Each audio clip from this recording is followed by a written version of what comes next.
Broadcasting from a little island in Canada called Montreal to the world, IndieRockRadio.ca. And, oh yes, woohoo! All right, folks, hello, good morning, good afternoon, and good evening to wherever you are in the world. This is Indie Scene. I'm your host, Bling. And I'm Junior. And we do the best we can to bring you the best of the independent music circuit from here and around the world. Of course, broadcasting live from a little place in Canada called Montreal. And yeah, we're Canadian, and we're all good with it, eh? Well, listen, I'll tell you, we are the best country in the world right about now, regardless. And it's getting better and better, Bling. I'm in Ontario, though, so I want to say that. We'll get to that later. Okay, yeah, that's it. So, we're hitting you from two provinces or whatever. Where else can you do that but online, right? Anyways, we got some great music ahead of us tonight here. Forgive us for last week's show or whatever. We had a lot of technical difficulties. Yeah, crazy. Of course, the Facebook police got us on some copyright infringements or something, which is really funny because River just got signed, and I was saying, man, that's some power when you already got like the Facebook police backing you up and stuff, which was really funny, and like I said, I've even had this issue in the past when I interviewed Mike Levine from Triumph. Right. How much more permission do you need, Facebook, when you're interviewing the artist who owns the freaking music? You know what I mean? So we're not even attempting that this week with our guest or whatever, but we will continue to play the indie. And we're going to bring you back that interview. Of course, we also had your friend from Barstools and Band Talk. Yeah. Who had really bad signal. So we're going to redo that interview for you within the next couple of weeks. We're going to have River back on, and we're going to have Barstool back. And hopefully there won't be any snowstorm out in the eastern provinces. Yeah, his partner Dave might be back from holidays too, so that'd be kind of cool. Well, that'd be great to have them both on board. Yeah. For sure, big time. Yeah. All right, so as we were talking, we're proud to be Canadian. We are Indie Scene, and this is IndieRockRadio.ca. You can check the show out each and every Thursday night from 6 to 9 p.m. live here on Facebook, and then, of course, repeated on Sundays from 6 to 9.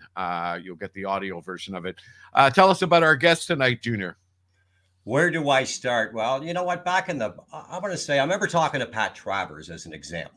Mm-hmm. And we used the phrase back in the day. Mm-hmm. Well, this lady was the queen of when it all kind of started back in the prime of kick-ass rock, in your face, you name it. And to be called we'll get into that. The Queen of Scream. I love that. That's her title in Canada, and nobody else has beaten her. I'm related to the great Louis Cyr, the strongman, nobody's ever beat his records. Oh, but I can tell you something. Nobody will ever beat Darby, man, when it comes to range and vocals and stuff. She is the Queen of Canada, this Queen of Scream. This is exciting. I'm looking forward to talking with Darby. Are you ready to let her in? Let's do that, man. That's it, because right now I think we might catch her off guard. She's peeking down at stuff right now. No, she's always busy. Oh, yeah? Okay, there we go. All right, here we are. Hey, Darby, how are you? Hey guys, how are you? Great. Hold on a minute. I'm trying to see if I'm centered. There we go. That's better. I got her right. I'm in charge of the helm and everything. I try to get the screens right as best as I possibly can. So, welcome aboard. Welcome to Indie Scene. Finally, we get you here. I've been trying to get this interview with you for God knows how long. You've been quite busy. Busy doing nothing? No, you're right. Well, you have your things on the side. Was it jewelry and whatnot, Darby? I recall. Is it that you do for a hobby? Well, you know what? It's not necessarily a hobby, as it has paid my bills for the last 2 years. So, God love you. Thank goodness for that. And just finished playing my first show with a band that I put together here in the Okanagan. Mm-hmm. In the fall of 2019, and we had just got ready to hit the road or the stage when COVID struck. So Oh, I know everybody's been hit by that. We started the station just in 2019, got into our first promo, and then all of a sudden COVID hit, and it's been, a really big struggle to get where we are down. Thank God we yeah, did. well, So for sure. you just did a show, Darby, not long ago. Is that what you're We saying? did our first show. Yeah, we've had every show since 2020, All right. postponed or canceled. So finally, last Saturday was our first ever show with this new, now 2-year-old but brand new project, and it was so much fun. And I'm so glad we took the time. We've rehearsed pretty much steady over the last 2 years, with the exception of every time there was a lockdown. Right. We couldn't get together. So we'd get 3 rehearsals in. We have 40 some songs now. Yeah. And we'd get 3 rehearsals in and have to take 2 months off. So you'd come back Yes. 2 months later going, I have no idea what we did a Right. month ago. So we started rehearsing again, I think 4 times over. There we go. 4 times over the past 2 years, but it's finally happened. It's so much fun. So And tell me, I really like, was it, how was the buildup? I mean, the excitement and the waiting of all this, Darby, it must have just been goosebumps. So was it kind of like that for you? Very refreshing. So tell me. well, it was, and we'd never taken this as a very, very different Time. approach for me, because it's not belting. It's very different. It's very different. It's 50s and 60s and mid 70s covers that are not very characteristic to the Queen of Scream. So all through COVID and getting older, I'm heading into my mid 60s at this point, and I'm just so aware of time these days, and how much of it I might have left, not only on this planet, as wretched as it is these days, but as a singer, and being able to sing Turn It Loud, or the project songs, which are even more demanding than the headpin tunes, because there's more range. Right. It's like, how long am I going to be able to do that? Not that I don't want to. I love it. It's been my life for 46 years, but I do know that, and especially having a 2-year break. Yeah, that very much so. The style of vocals I do, that's leather. I've created a leather hallway in my neck, and if it gets soft and it doesn't slam together anymore, it makes it really hard to continue to sing that style of vocals in those songs continually, or whatever. So you're saying that you had to find a new form of your voice, Darby? I didn't have to. I chose to think about the future, and even though we started Press Play before COVID was even a word, it turned out to be a savior, because we did get to rehearse pretty much throughout those 2 years, even though not consistently. It kept me singing, so I was very grateful to that. But it's very, very, I'm singing like 2 octaves down to what I normally do. That's sort of what I'm saying, I guess. Yeah. And songs that are, I'm doing To Sir With Love in the same manner that it was recorded in. I'm singing Cry Me a River by Julie London in the same manner that she is. So it's not jazz, but it's classic songs that I remember hearing as a child, because my brothers and sisters or mom and dad were listening to them. And there's a huge winery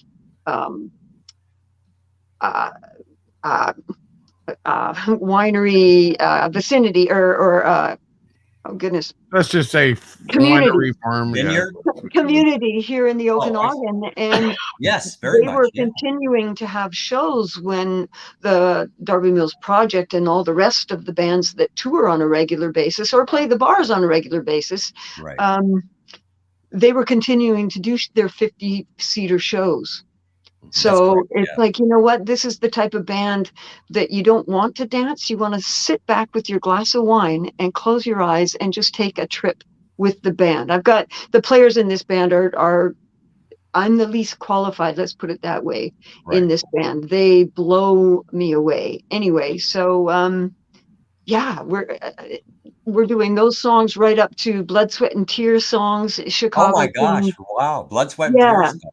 very, Nice. very different and very, very.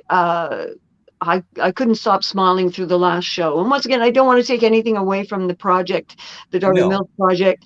It's I've worked really, really hard to bring that to life, and very. but isn't that what it's about now? It's so nice to see it, and you can see it and hear it in your voice there, Darby, in your spirit. That it's you're doing it for yourself. Not that you haven't in the past, Yeah. but it really and it maybe helps your golf game.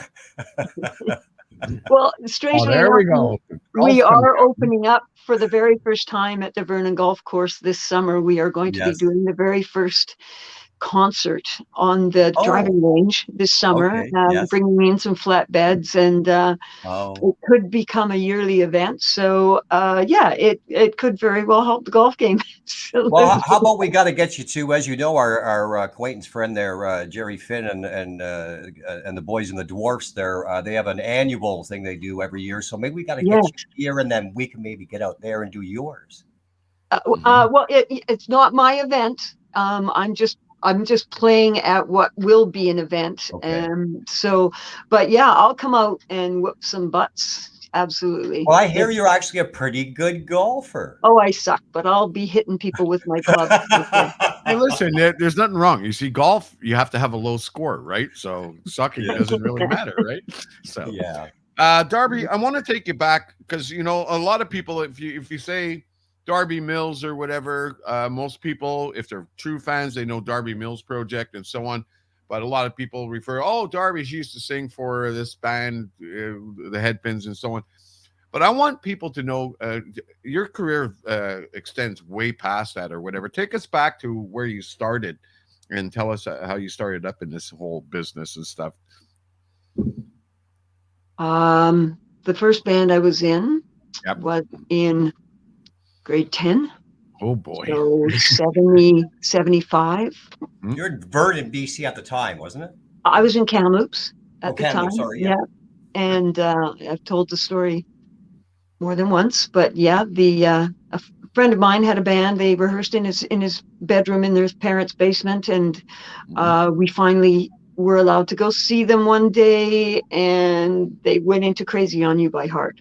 Excuse me. Okay. And grade 10, I just laughed. I was so rude. I just laughed and laughed, and then they stopped and they're like, "What is your problem?" And I said, a guy can't sing Ann Wilson, Heart. I was a huge Heart fan. As a matter of fact, I learned how to singing to the Dreamboat Annie album.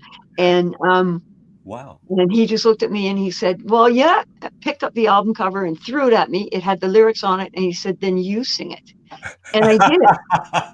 I sang it, and a month later, I did my very first show because they took me up to 100 Mile House, which is where their gig was, at a high school dance. Right.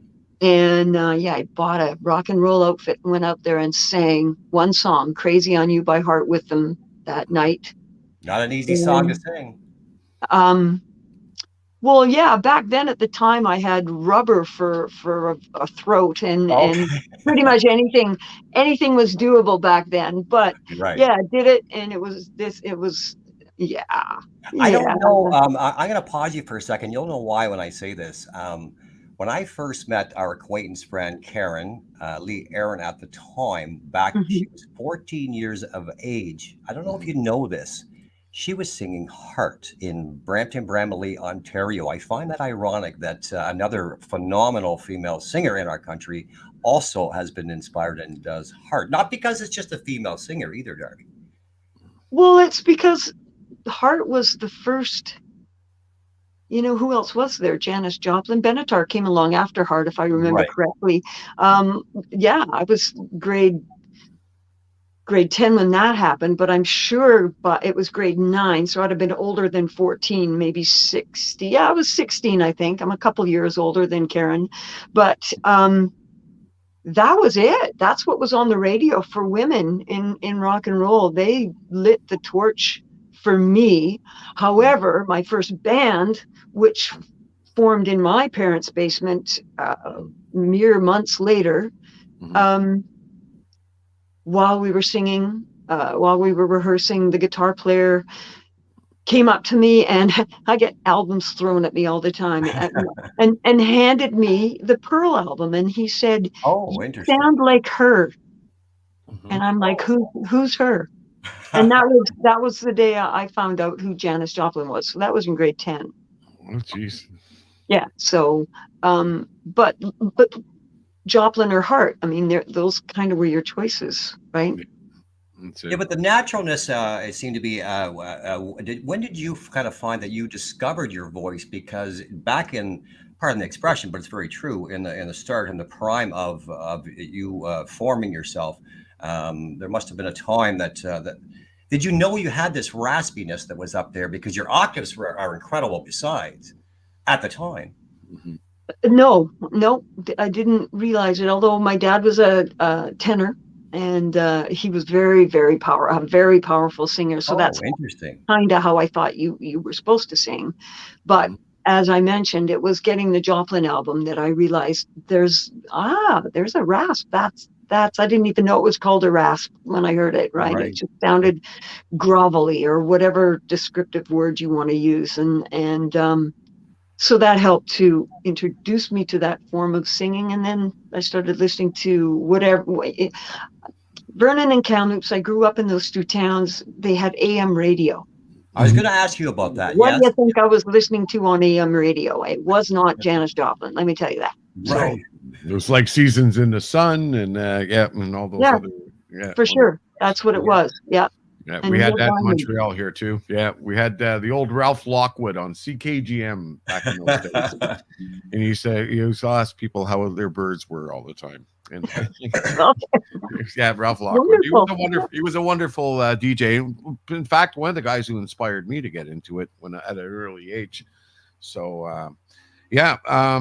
So I mean, basically back then you were running as an independent and stuff. And what was it like for you running like the struggle of being an independent artist and trying to grow your career and get signed, of course, by a major label and so on?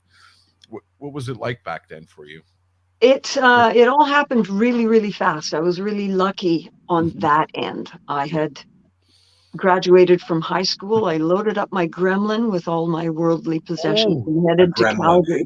you know, next well, she didn't say pacer, so it's a good thing.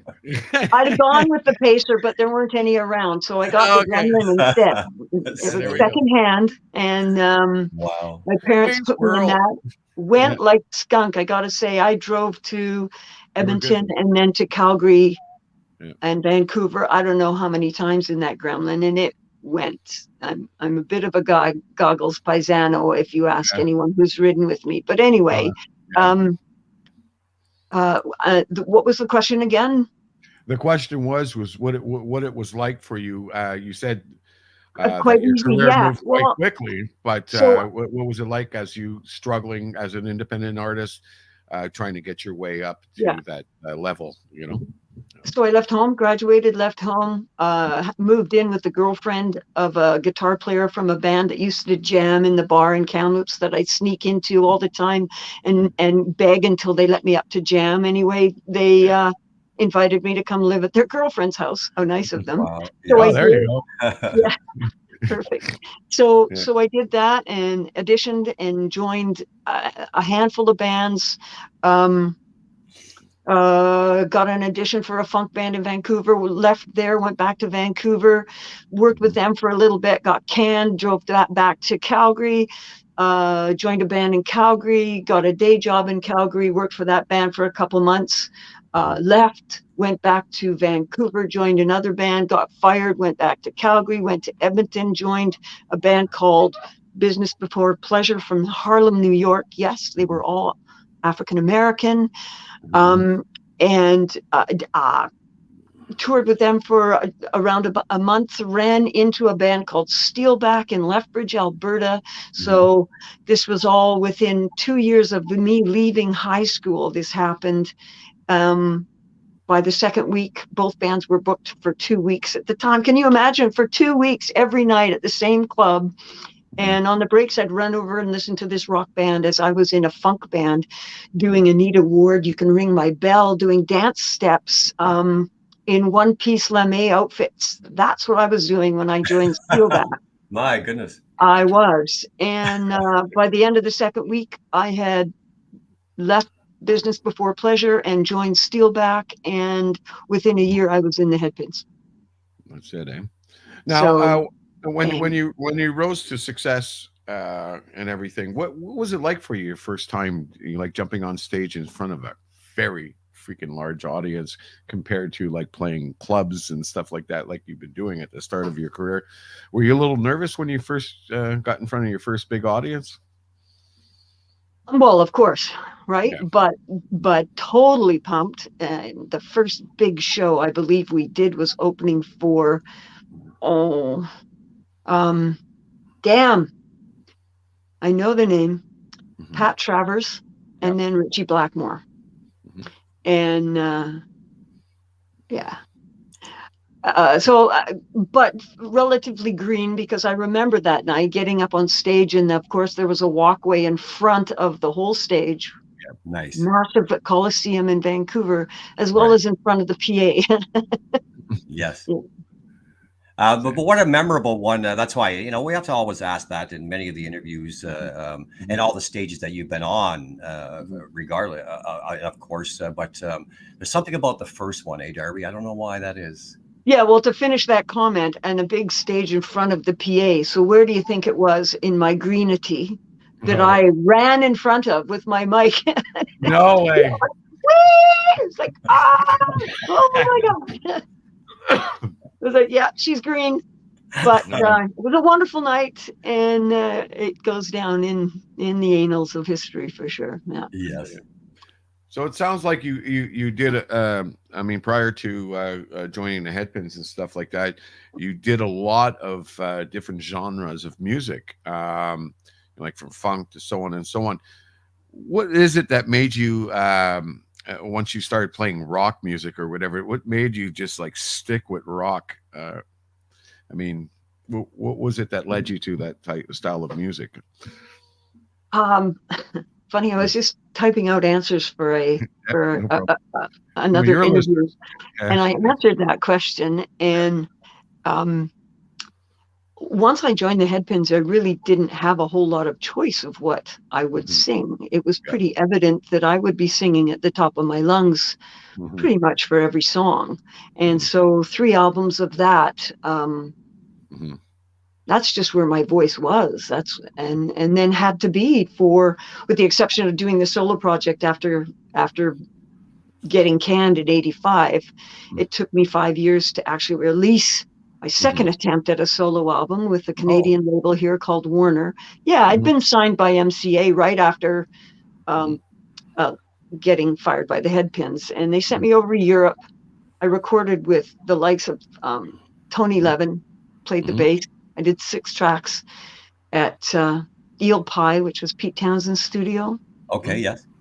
I had, players. I don't have the list handy here. I've kind of forgotten. It's been so long now, over almost 40 years ago. Right. Did that, came home. A&R guy got fired. He's who signed me.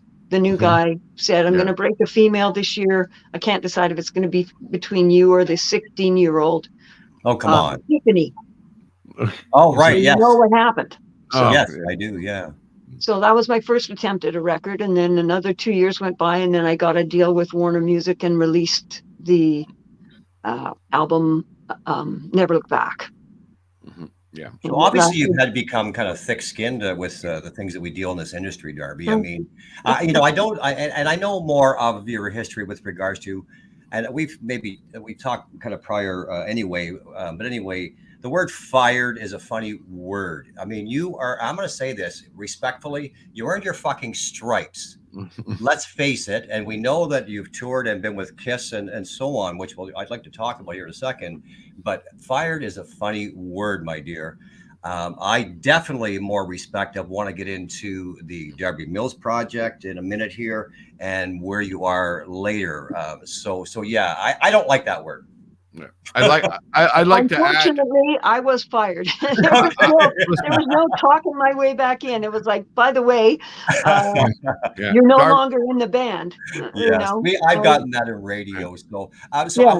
I want to touch on that because I seen one of your other interviews, and you can use whatever phrase you want to. So, Gene Simmons, nice guy, or is he a dick? Oh, look, I can answer that for you. No. Darby's met him, and that I want. Come on, this is what this world is today, and I respect the other side. But come on, Darby, tell us. He's a man who knows what he wants and he knows how to get it. Yeah, You know, right. and you just don't get in his way. He's exactly what you think someone who wears that costume on stage for 50 years is. You know, it's simple, and I guess kudos to him. I've got nothing against him. He's a very, very bold and headstrong man, and look what it's done for him. So, I mean, perhaps I need a little bit more of that. I might not be sitting in my basement right now. You know, I don't mean to be loose with that word, but it's been used so many times and whatnot. But yet, look at business wise, yes. I mean, I'm a huge, as you can maybe see behind me, Rush fan, and he has helped Rush type thing. So in meeting him is more the perspective of all that. Was it exciting for you? I mean, you've reached a level too. I mean, is he up here for you when you met him? Well, when we did the first tour, or the tour in '82, Brian and Ab were still with Chilliwack, so they weren't even in the band when we toured with Kiss. It's hard to believe that happens now when you think about it. Yes. Yeah, so it was what we call the B team, and I remember him coming up. I've told this story many times. Walking up on stage, 5-minute stage call, and I hear this voice saying, "Hey." And I stopped and I'm looking and I'm like, what? And Gene comes out of the darkness. It was the lights were on. Like a demon. Yeah, like a demon. I did get to see them without their makeup on. That was right. before anyone else did. And I That's remember funny for a woman to say that about a man as well. Did you have to sign a waiver to say you don't know what they look like? Or no, we did not, and not as far as I know. Anyway, I didn't. But yeah. So he said, love the band. And thank you. And he said, what do you listen to? And all I could think of saying at the time was Marshall Tucker. And I remember the look on his face was like, what? And I'm like, gotta go. And I left. So I left a bit of an impression. And then I, touring with Brian Vollmer and Helix years later, he had mentioned that they did some shows over in Europe with Kiss, and I left enough of an impression with Gene that he came up and asked if Brian knew the singer from the Headpins and whatever else he asked, right? So that was wonderful. And then I just got up and sang with his solo project at a festival in BC here a couple 2 months ago in 19. Right.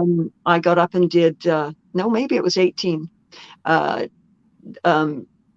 He made me put on makeup, so I stuck black gaff tape on my face.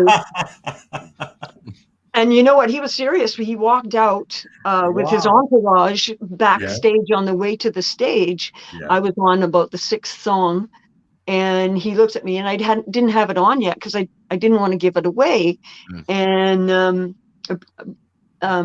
Brent from Took was his drummer at the time, and he's like, Darb, Gene, John.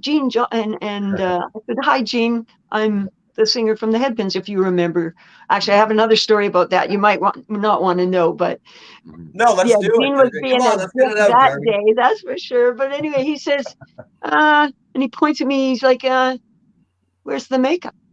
Oh, and I'm like, "I have a plan." He said, "You better," and he walked away. So he wasn't going to let me on stage unless I put it on. So I run into the change room where they've got me set up because it was a surprise. Nobody was supposed to know I was there. Right. And throw on this gaff tape that I'd cut out to the Gene mask. Okay. And it was 115, 20 degrees. And my face was so sweaty it wouldn't stick. Oh no. So I'm like, oh my God, what am I going to do? So I have my girlfriend run out to the lady that's taking care of the behind stage affairs. And she said, I think my daughter's got some eyelash glue. I said, let's give it a try. So I glued Jean's face mask onto my face and literally had to And now pull you're it off supposed to sing. No. centimeters by, yeah. It was stuck on there. But yeah, got out, did that show. And so that was the third or fourth time that Right. I came across Mr. Gene Simmons. Yeah. Yes. So Yeah.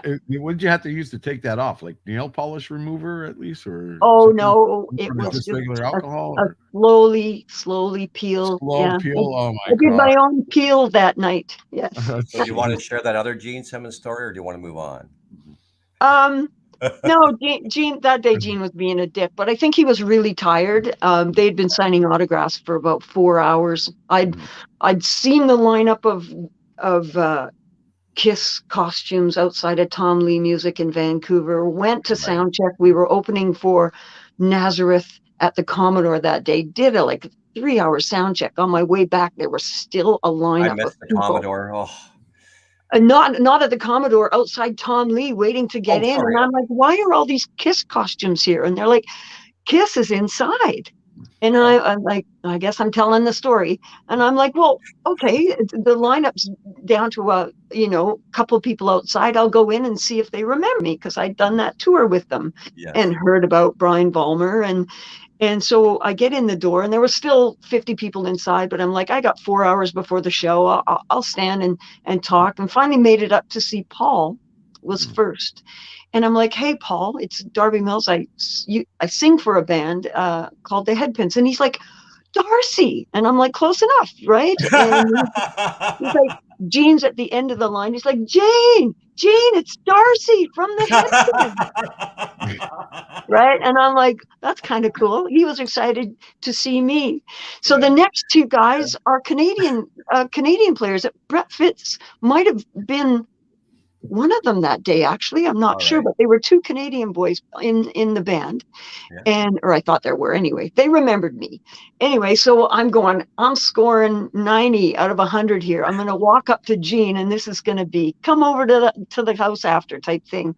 Yes. And I get there, and I happen to have a picture of Gene and I sticking tongues out at each other in backstage Okay. at the tour I was on with him.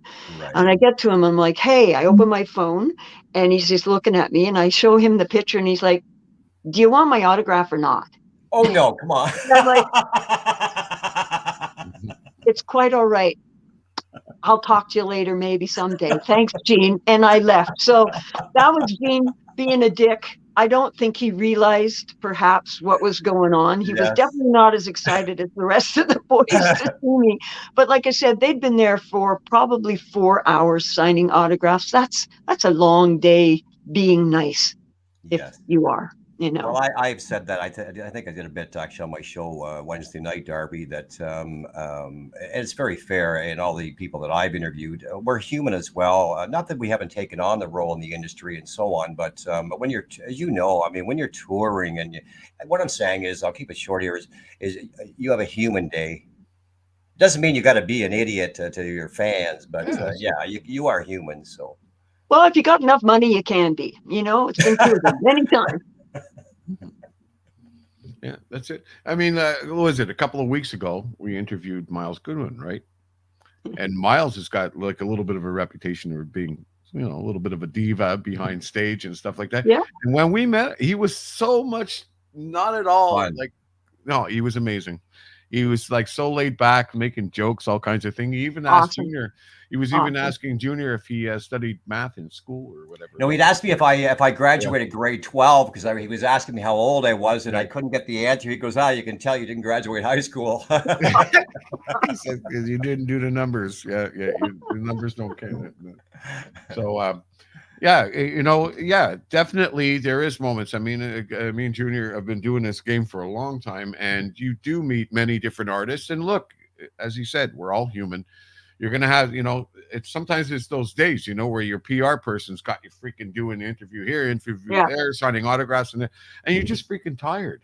right? So maybe you're down sitting, and this happens with actresses, actors, musicians, everything. Like when you're sitting down to have a meal, it's the one time you do not bother them for autographs or pictures or whatever. This is like your private moment. Oh, just let me eat, let me get that done, and then I'll come over and we'll take some pictures Or and sign if autographs. you're a singer too, you're Yeah, also giving away, yeah. a limited, most singers have a limited amount of space that they can deliver. And Mhm. if you're talking outside those spaces, you're narrowing that amount of time that you will have. At least this is my experience, that Mhm. you'll have the control you want to have in giving a performance that you want to give. Yeah, So yeah, talking all day long. yeah. Um, yeah, So it's an exercise for sure. that's good. Absolutely is. Definitely what Junior and Bling, right? It's an exercise also because talking to two groups like that, Well, when you talk that for can a wear you out, living, right. eh? Okay. Since we brought it up, it's something I wouldn't be aware of. Any chance, or is it something I've missed about a book from Miss Darby Mills? Mm. Nope. No, No, no no, no, interest. no. Nothing yet. No. Well, I had a girlfriend. Actually, I'm not going to tell that story. It doesn't need to be told. But Mhm. I have told my story. I don't know how many times on how many shows and Yes. in how many newspapers. And um, I don't know if anybody really is that interested to find out just how, pardon my language, but beeped Right. this industry is. I've got stories that make me cry still. And Mhm. maybe one day when I can't sing anymore and I don't know, I desperate guess for it's so. I like Jan Arden said this, that she'll be on her porch one day and people will walk by and go, "I used to be somebody." yeah, You know what, yeah, Darby? You know what? If I could describe you in a couple of words, I telling you, as far as I'm concerned, you're one of the greatest musicians to come out of Canada, and you've done your best and you've worked your ass off to represent us and let people know that we've got some great, solid talent coming out of Canada over here. And I want to thank you for that, definitely. And I know you ain't done yet, but you know what? Screw the rest of the business. You know what I always say? Just focus on what's now or whatever, and do it because you love it. You know that will always absolutely. follow through every single time. Um, and definitely, yeah. We play the hell out of you over here on the station. Now we have a show called Women in Rock, and you are on there every single week. Right We play on. a different track every week from the Darby Mills project, and it's you know what Awesome. people love it. People love it, man. So you definitely have to come back on the station sometime soon in the near future. Uh, so definitely more questions. You see, this is it. She's probably one of the most difficult interviews because she has been asked all the questions or whatever. So you Right. got to really have your shit together when you interview Darby because you don't want to bore her with the same old questions over and over again. Yes. So tell me something. Here's one. I don't know. We'll try a different angle on it. But one of the greatest things when you came out of the Headpins was that you married one of the musicians from the band, right? Close. Yeah, close. Um, No. I started dating year Mhm. two the co-manager of the Okay. Headpins, Okay. Brian Wadsworth. He Mhm. co-managed the Headpins with Sam Feldman.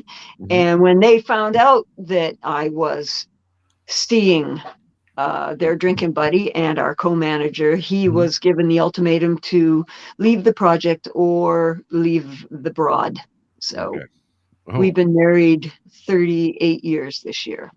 there you go. Yeah. Congratulations. And you wouldn't have had it any other way, eh? Both of you How, said how's he yes. doing, by the way, Darby? You had a health scare with your husband there not too terribly long ago. Mhm. He had many health scares. Yes. Yeah.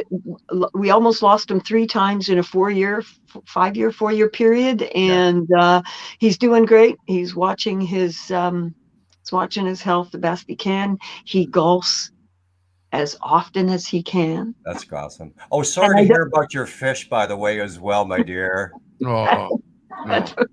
I've had I've had fish forever and ever, and yeah, these 2 years in lockdown have Yes. made me realize that my dinner size plate fish locked in a 50-gallon tank And this is the third set of these that I've had.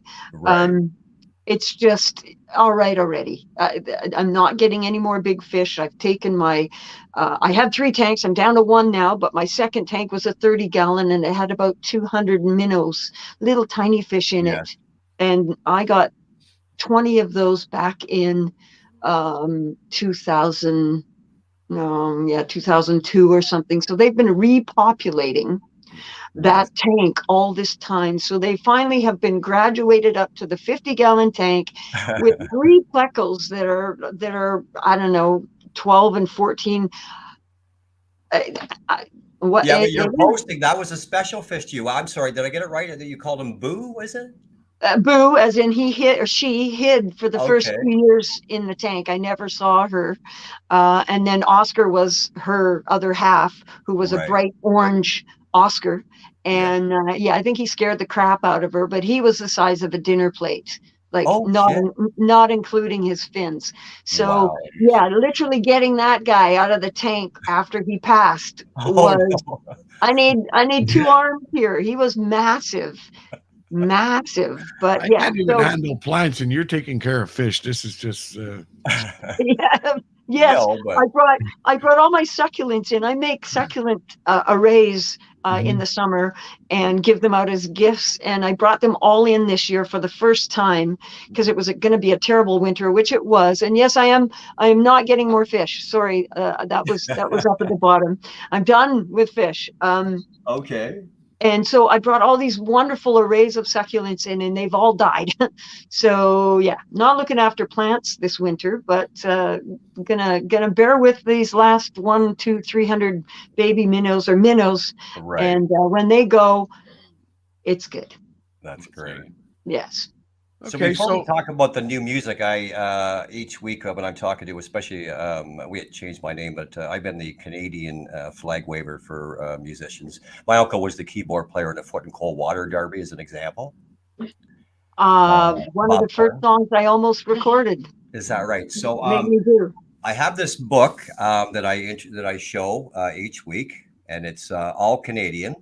Yes, I believe I'm in there in a place or two. And yes, you are in there, Darb. there Oh, you are, my dear. my taste of costume. Yeah. Yeah. I look back at some of those So, things I wore and just want to cry. well, I was going to say, so we can kind of move on. Oh, you look great, my dear. Oh, my goodness. But anyway, so your headline into this book, by the way, is indeed called Heart of Gold, 30 Years of Canadian Pop Music. Darby Mills, lead vocalist of the Headpins, established herself as one of Canada's top rock female vocalists with the release of the band's first album, Turn It Loud, which sold over 200,000 copies. To clarify, 200,000 copies in the first month. We were the fastest Canadian act going gold and then double platinum to date. We did that faster than any other act at that time, which was Right. 1991 it came out. So Right. in 91 to 92 we had claimed that title. It's been broken now by what Adams's like 9th and 10th and 11th album, but we had our day. Well, you know what? That's what I'm saying, and all of us. That's why I want to kind of and move on to your new stuff. I mean, at the time, I mean, you've made Canadian history in your time, Darby, and I don't blow smoke up anybody's ass. I've interviewed too many. It's just if it is, it is. That's why, and letting the listeners know to reintroduce them to your past and history is so important. That's what I said to Miles Goodman on one of his albums, Electric Jewels. But anyway, let's get into that. I had been following you in regards to the Darby Mills project, but yet, of course, you moved into this new music. So let's can we talk about a little bit of both, or what's the best thing you'd like to talk about now? Whatever. I'm here. I'm yours for at least another. Okay. Whatever you want. Okay, I got something new to tell you. I have a new song that's going to be coming out over in Europe. It's a compilation album of a bunch of a bunch of artists. Some of them I unfortunately don't know their names of, but that's okay. They probably don't know who I am either. Mhm. But there's a company over there that's been doing this for years and years and years, and they approached me to sing on this particular song, Mhm. and I did. They paid me for it. What a wonderful experience! Getting paid. Getting paid for music. I mean, Yeah, who would have thought you could actually get paid to do there's two, to do there's music? you got it. Anyway, There's two things that you're getting paid or you're getting sued. That's the music industry, right? yes, Yeah. how true. Or What was can the you? song, Darby? I'm sorry, did I miss the name of the song? You didn't. It's called Trick of the Light. Yeah. And I'm in love with this tune. I think it should be the next theme song for the next James Bond movie. It's that kind of song. It's Oh, just cool. the essence about it that's so grand, and the production is very 90s-ish. And anyway, it's I'd have sang it better if I'd have known how much I liked it. Well, isn't that always awful for a lot of the artists and all that? Is like, is it done? Is it finally done? Are we ever really happy in a lot of ways? So I'm Yeah. excited. I'm really excited for you that you can really tell on your face, my dear, that your introduction of this new music and voice for yourself that's coming out. Let's talk a bit about that. Press play, you mean? And it's press play in the sense of how I used to listen to music as a child was I would press play. Right. I like it. On a tape deck, right? Yes. So that's where press play comes from. I had to explain it to a few people because they thought I was talking about press like I'm doing with you right now. Yes, So, yeah. No. So, and that's just like the logo. That's what it is. It's a drawing of a tape deck. And I've pretty much explained it. Not only did it help keep my voice in shape through these 2 years of, I did manage to do 3-4 shows over the 2 years with the project, but so sparsely in between, and wearing masks and 50 people in a room that seats 300, and just like grateful to be playing, but definitely not in the element that you want to be playing in. Weird atmosphere. Yeah, especially the first time we did a private. In 2020, there was a lull in the late summer of the restrictions out here in BC anyway, which still have the most restrictions of any province in Canada. But whatever, Yes. whatever. Let's not go there. Yeah, let's not go there. And we played in this biker bar, if you will. It was wonderful. They kept to their 50 people, but the whole stage was encased in a sheet of plastic, or like 5 sheets of plastic. Right. And it's like, well, this is going to be really different. So all the monitors fed back directly to us, as they do anyway. The PA was in front, but still all the sound from the amps and everything bounced back from you from this far in front of you, right? It was just like, wow, this is whoa, very, very, very odd. Yeah. And you're thinking masks and distance, that's just so stupid. Nothing. Well, in front of me, very sadly, I wasn't wearing a mask to sing, thank goodness. But pardon me for being so gross right now, but on that shield in front of me was an hour and a half of spit. Oh shit! Oh, the plexiglass kind of thing you're talking. Yeah. Oh. Yeah. So it's like, wow. Okay, I kind of get it now. You need a squeegee or something. Yeah. Okay, hold on a minute. Okay. Right? Go ahead. I mean, it was kind of gross, but it did give me a real sense of just how far, when you're yelling, those droplets can go, and that is basically how you get it. Are you kidding? That's why I hate CSI, when they showed all the effects and all. Yeah. So that's interesting. Yeah. So the shield was there in front of you to they had to. You weren't allowed to play unless it was there. And since then, bands have gone to a shield just in front of the mics. And it looks like at the subway station, the little thing you put your money in type of. You know what? And every bank and every store and every other place that you go these days, we're all behind a cage. We're all caged animals. Yeah, totally. And do you realize how hard it is? I don't know, maybe it's my age or something, but you realize how hard it is to hear or to have a conversation with these people? They got like this little guy, like at Tim Hortons. they got this little thing in front of the cash, and I'll slip my head around the corner where there's like an opening and go, "What did you say?" You know, it's it's just ridiculous. So, speaking of that, though, Darby, we've just actually today, and I've been talking to Bing in regards to, so in Ontario, March something or other, it's the choice of mask off or on. What's going on in British Columbia? None of our restrictions on that front, including the pass, Right. are gone. It's kind of wait and see on a daily basis. And I gotta say, I'm triple vaxxed. Everyone in my family's triple vaxxed. My children, my husband cannot get this. One of his terrible incidences where we lost him was a lung infection. He gets Oh, COVID. right. He will Yeah. die. So Oh, we're taking that part of this we're taking all of it very seriously, actually. I just want to believe in my heart that if we'd all just done the right thing right off the top, maybe this would have worked. But unfortunately, that means all the world. And yes. that's just never going to happen. You got it. You can't get it. You can lead the horse to water, but you can't make him drink. Yeah. And that's for sure. So I'm going to continue, regardless of restrictions being lifted. When I go into a place where there's a lot of people, I will wear my mask. And probably even if there isn't a lot of people, because number one, most importantly to me, is it reminds me, don't pick my nose, don't put your fingers in your mouth, and don't rub your eyes. I got Yes. a mask on, right? It Good point. keeps me aware. And so I get to the car and I'm still, and I tell my kids and my husband that too, don't forget, just give a squirt once you get to the car so you're not bringing it home if Yeah. by chance you get something. So I'm not against, hopefully I'm not going to run into somebody who's going to want to confront me for being so stupid and a sheeple. But I you know don't what? think so. You know what, though, Darby? I interviewed, did a tribute to, you may recall the name Phil Naro. When he passed away, I did a tribute. And Ron Thal, Bumblefoot, formerly from Guns N' Roses, was on my show. And he's been wearing a mask in his travel for 6 years because of all the different countries that he has traveled to.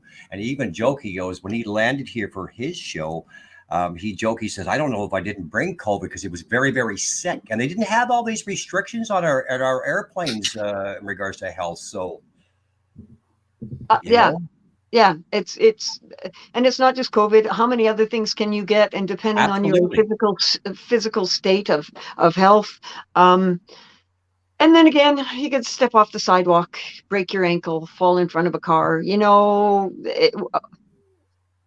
Do what you feels right, and if you look after yourself and you do those things that I intend on continuing to do, hopefully I won't get sick and I'll be able to Yeah. sing until I can retire, which I'm thinking is probably about 93 Good for years you. old. Good for Basically, you. over here in Quebec, the reason our premier, as you know, he's pretty much released everything. And I think, honestly, the way people ask me all the time, and I describe it simply, he's saying, here's rope, enough to hang yourself with.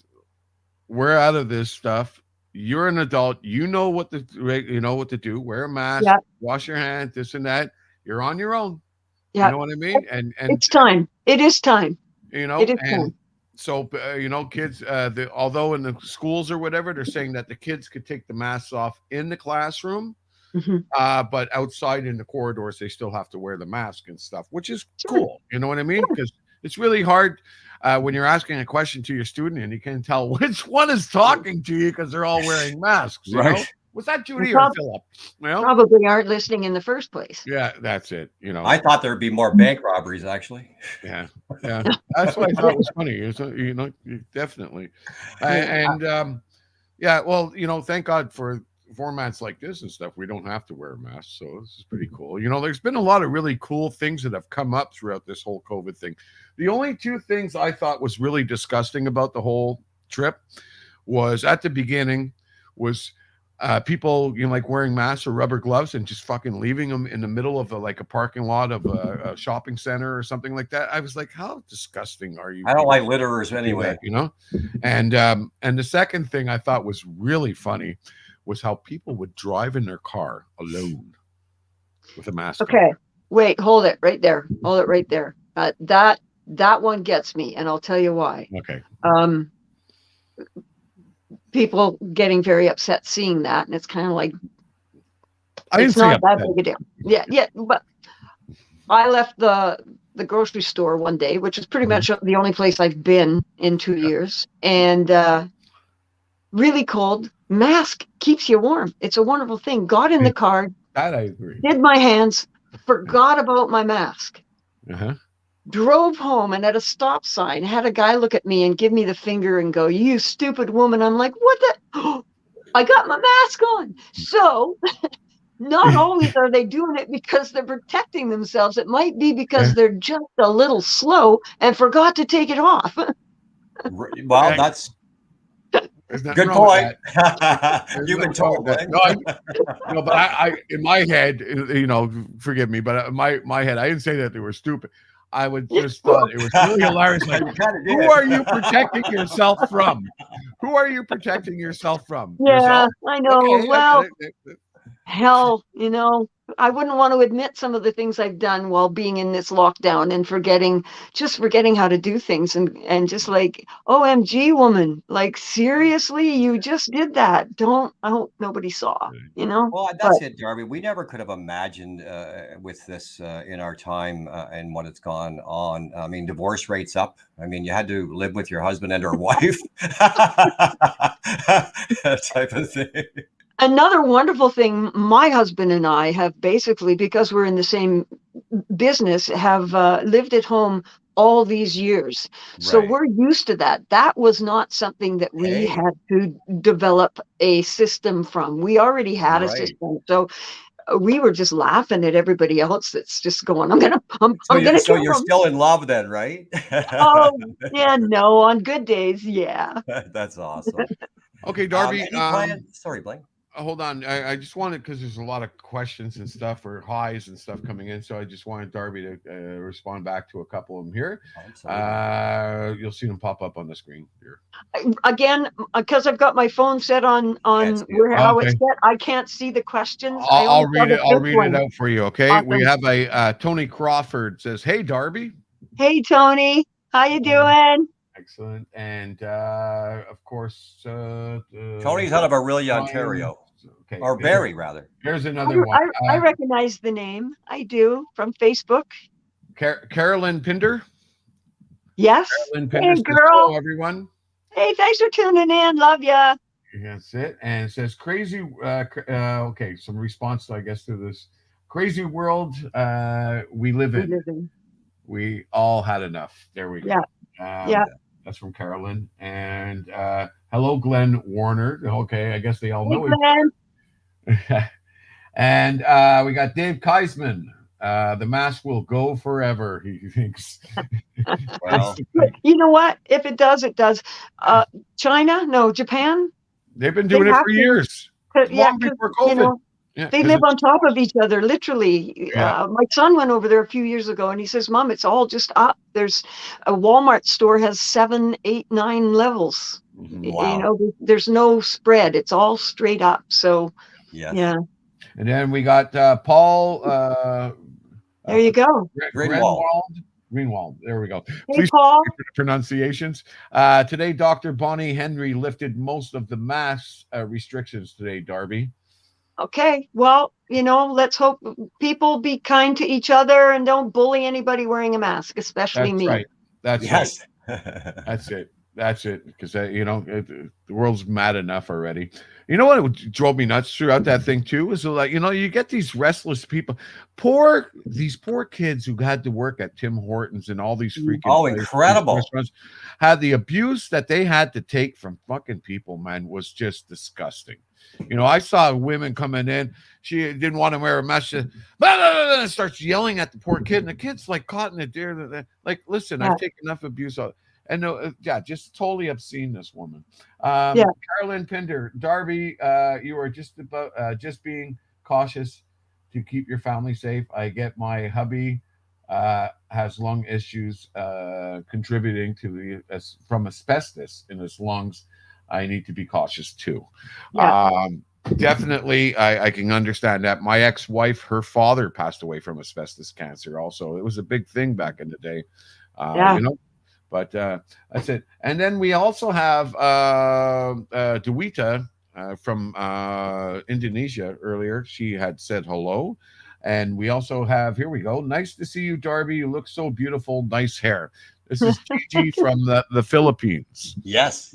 Isn't it incredible, running an online station? This is one of the coolest things, is that we have listeners from all over the world.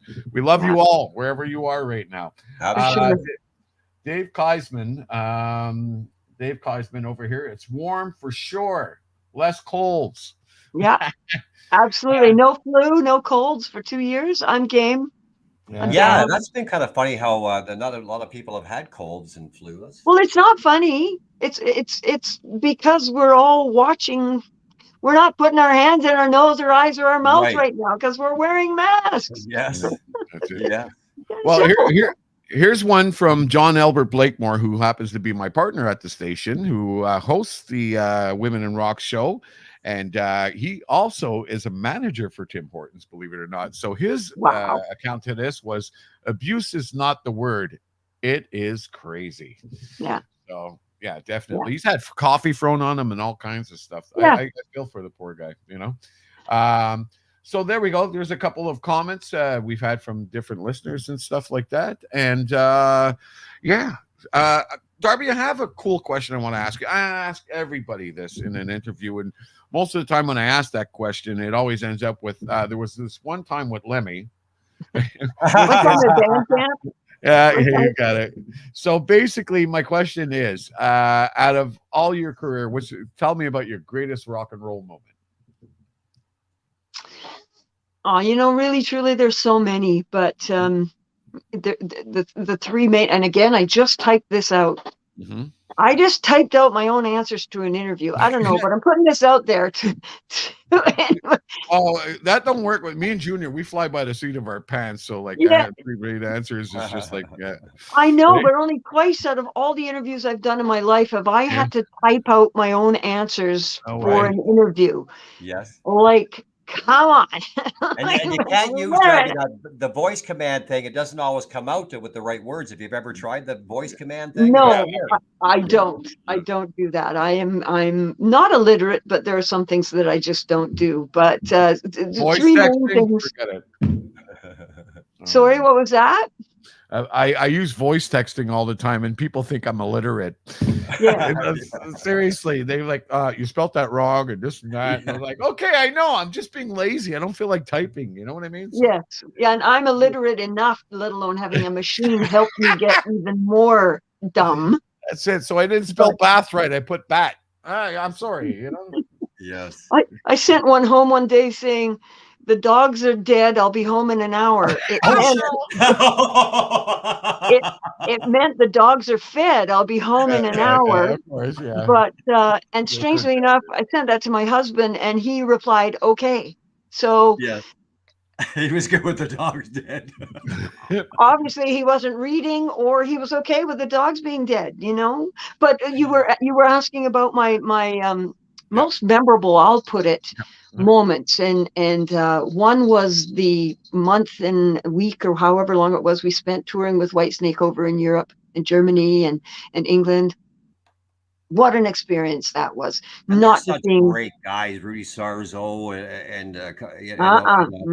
no. I'm talking Cozy Powell, John Lord, John Sykes, David Coverdale, and Sir Neil Murray.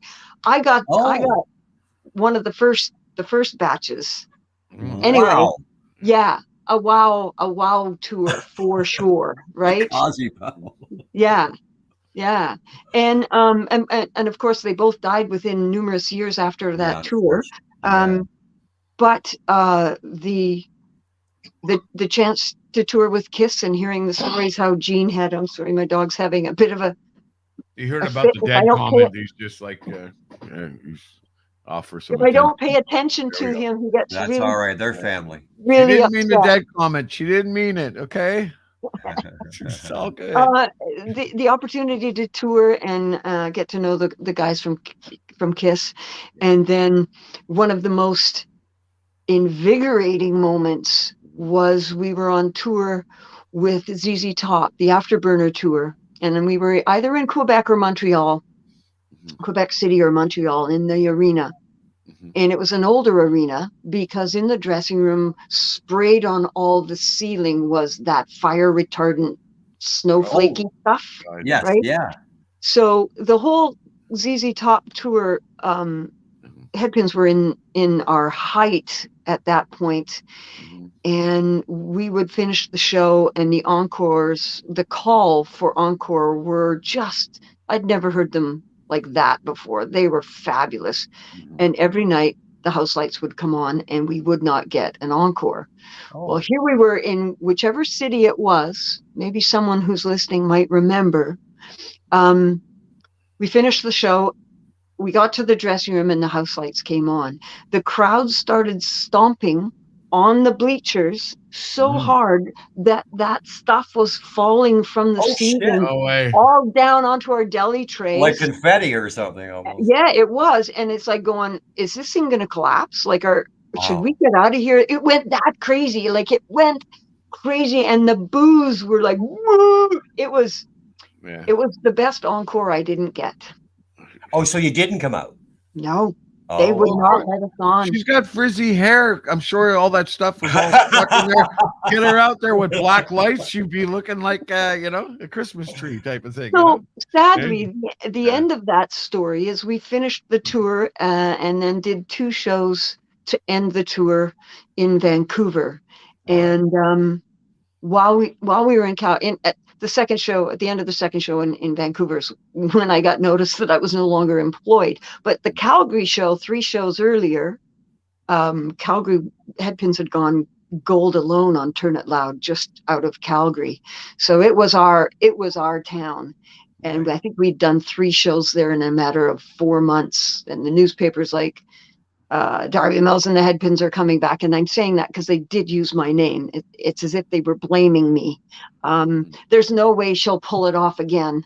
Don't know if we'll go.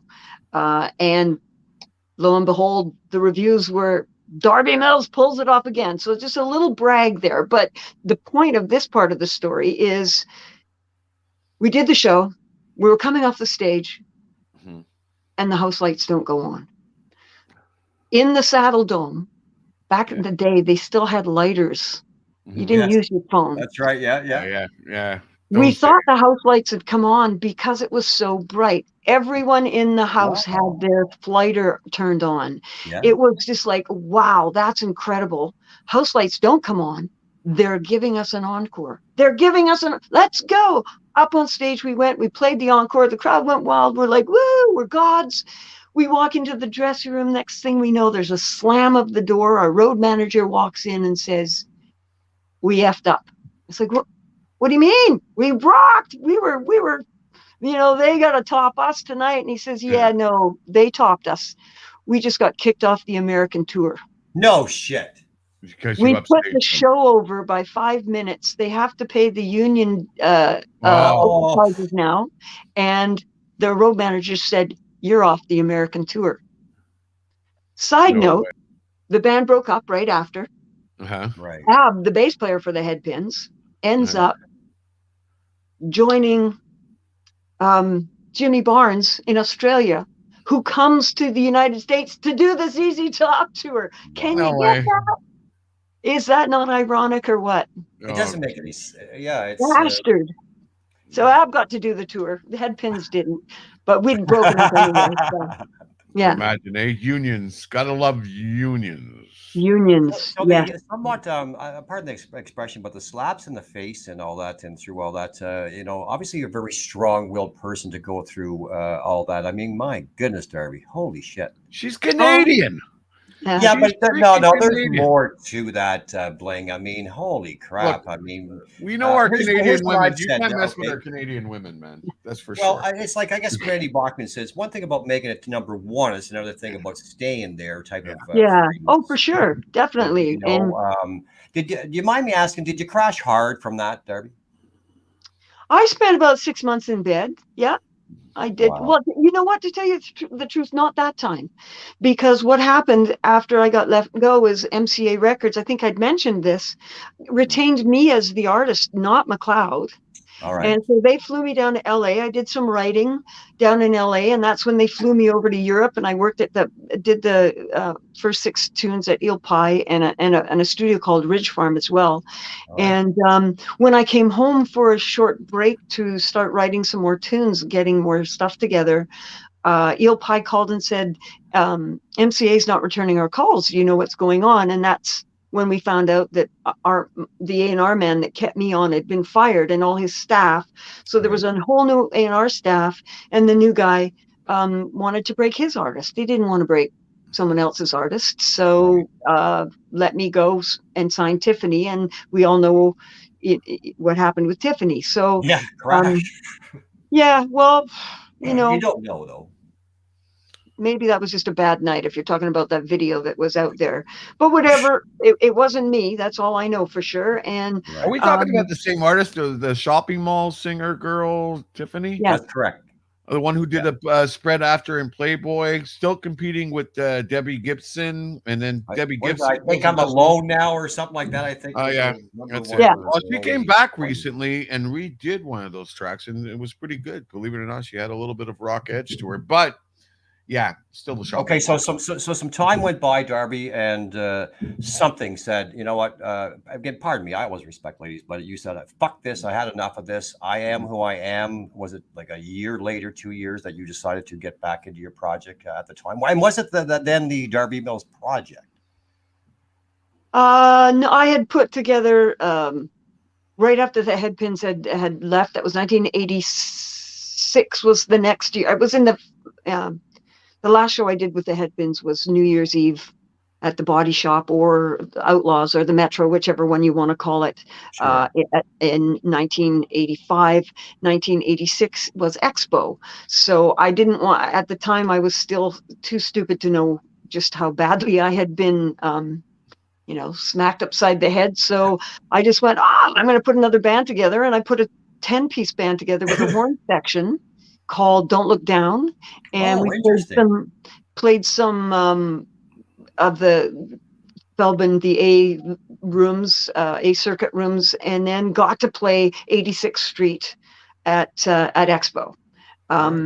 So that was wonderful. And then it was shortly after that I lost my management deal with Sam.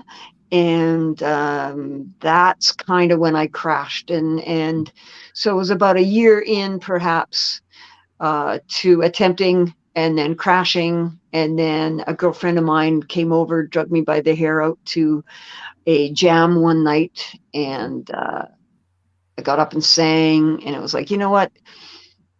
This is what I'm here to do. I'm pretty sure, because when I'm in my element, I can feel it. And that is on most nights, my element. That's what makes me smile internally. So, then I started another band. And then my husband opened his studio and we recorded 4 tracks, sent them off to Warner Canada. Warner Canada signed me. We released Never Look Back in Did you feel like you were like a rebirth as well at that time, I would think? She's like the phoenix. She keeps rising all the time. Yeah. Hey?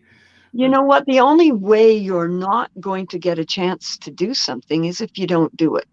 Mm-hmm. Good point.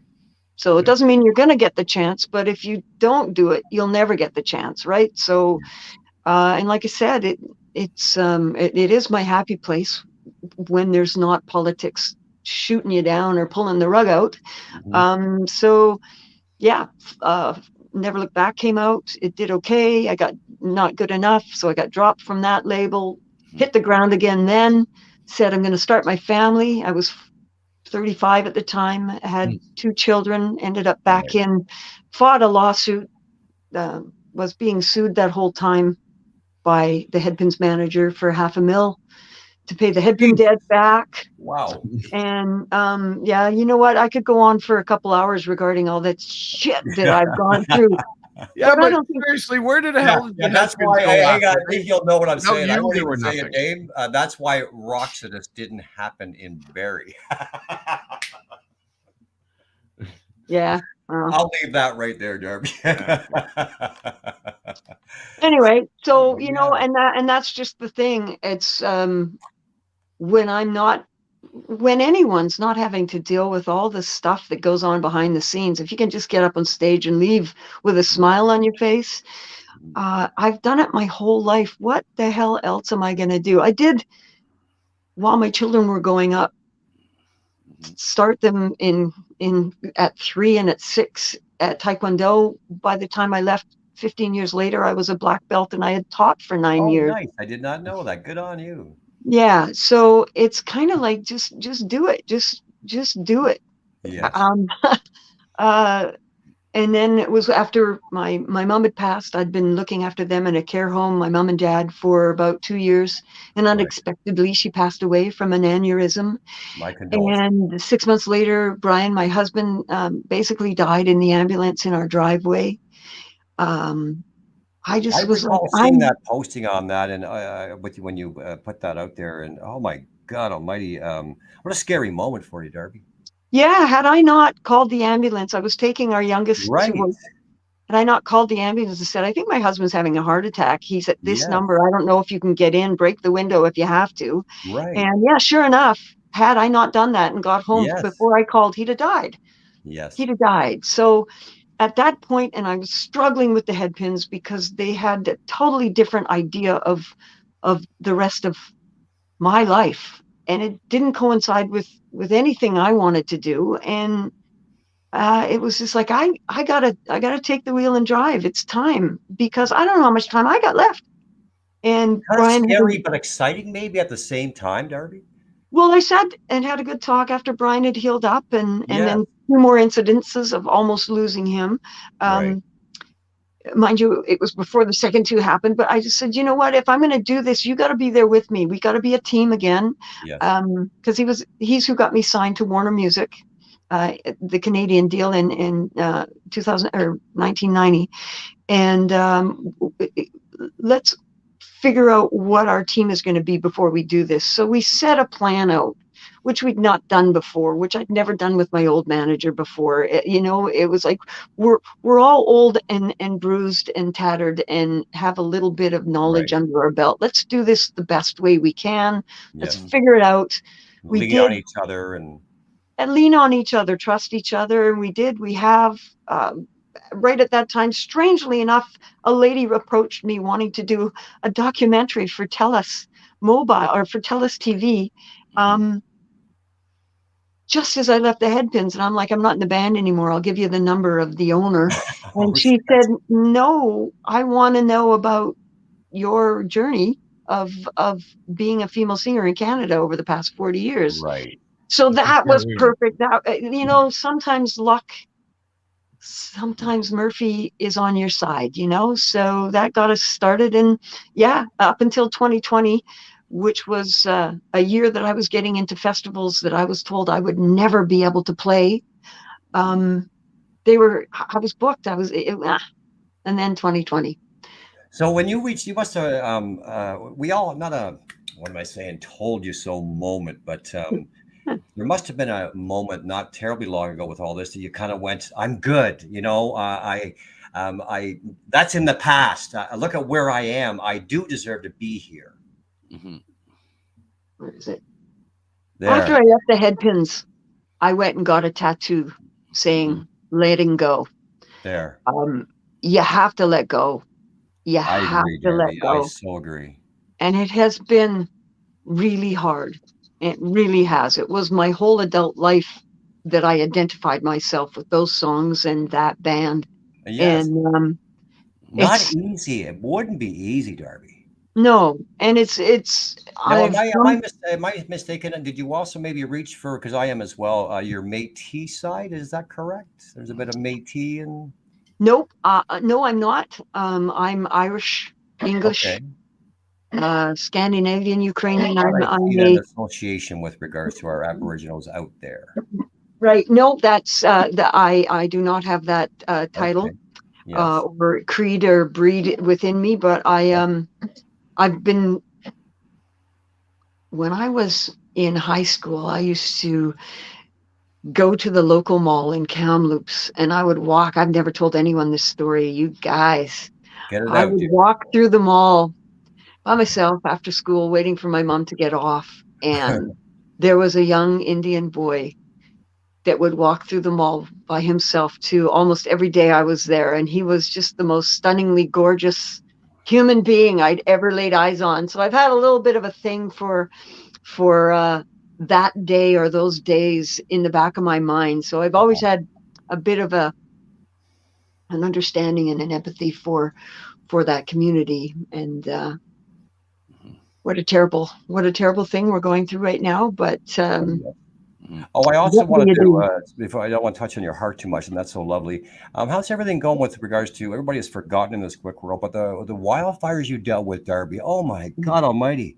Yeah, How is and that? floods. It's everybody. I don't want to call it getting back to normal, but how is it going? Just like California is basically on fire all year round. I think we are going to have fires every summer now. I don't think that's going Oh to wow! change. It's as Um, common as Chinooks in Calgary, right? yeah, I guess so. But this With got the rather close exception to that the you, though, fires if are I'm a not whole lot mistaken, though, scarier. Darby. It got Pardon me? rather close to your home, if I'm not mistaken. Yeah, Yes. we were on evacuation notice, as were a lot of Wow. people here in Vernon. Mhm. Dobie. We needed to put a new roof on, and so last year, after Oh. 2 years of debating it, a little bit of finances for you here.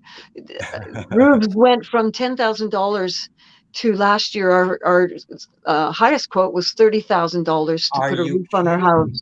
That's okay. Nobody could do it for 6 months. And Oh, we knew there was ashes falling down on our old cedar roof. what a scary Um, time. that it was like we were out there more than one night with the hose, making sure we didn't catch on fire. Wow. So we invested back in our house of 20 plus years, and we put a now $50,000 aluminum roof on our Oh, you house. did? Yes.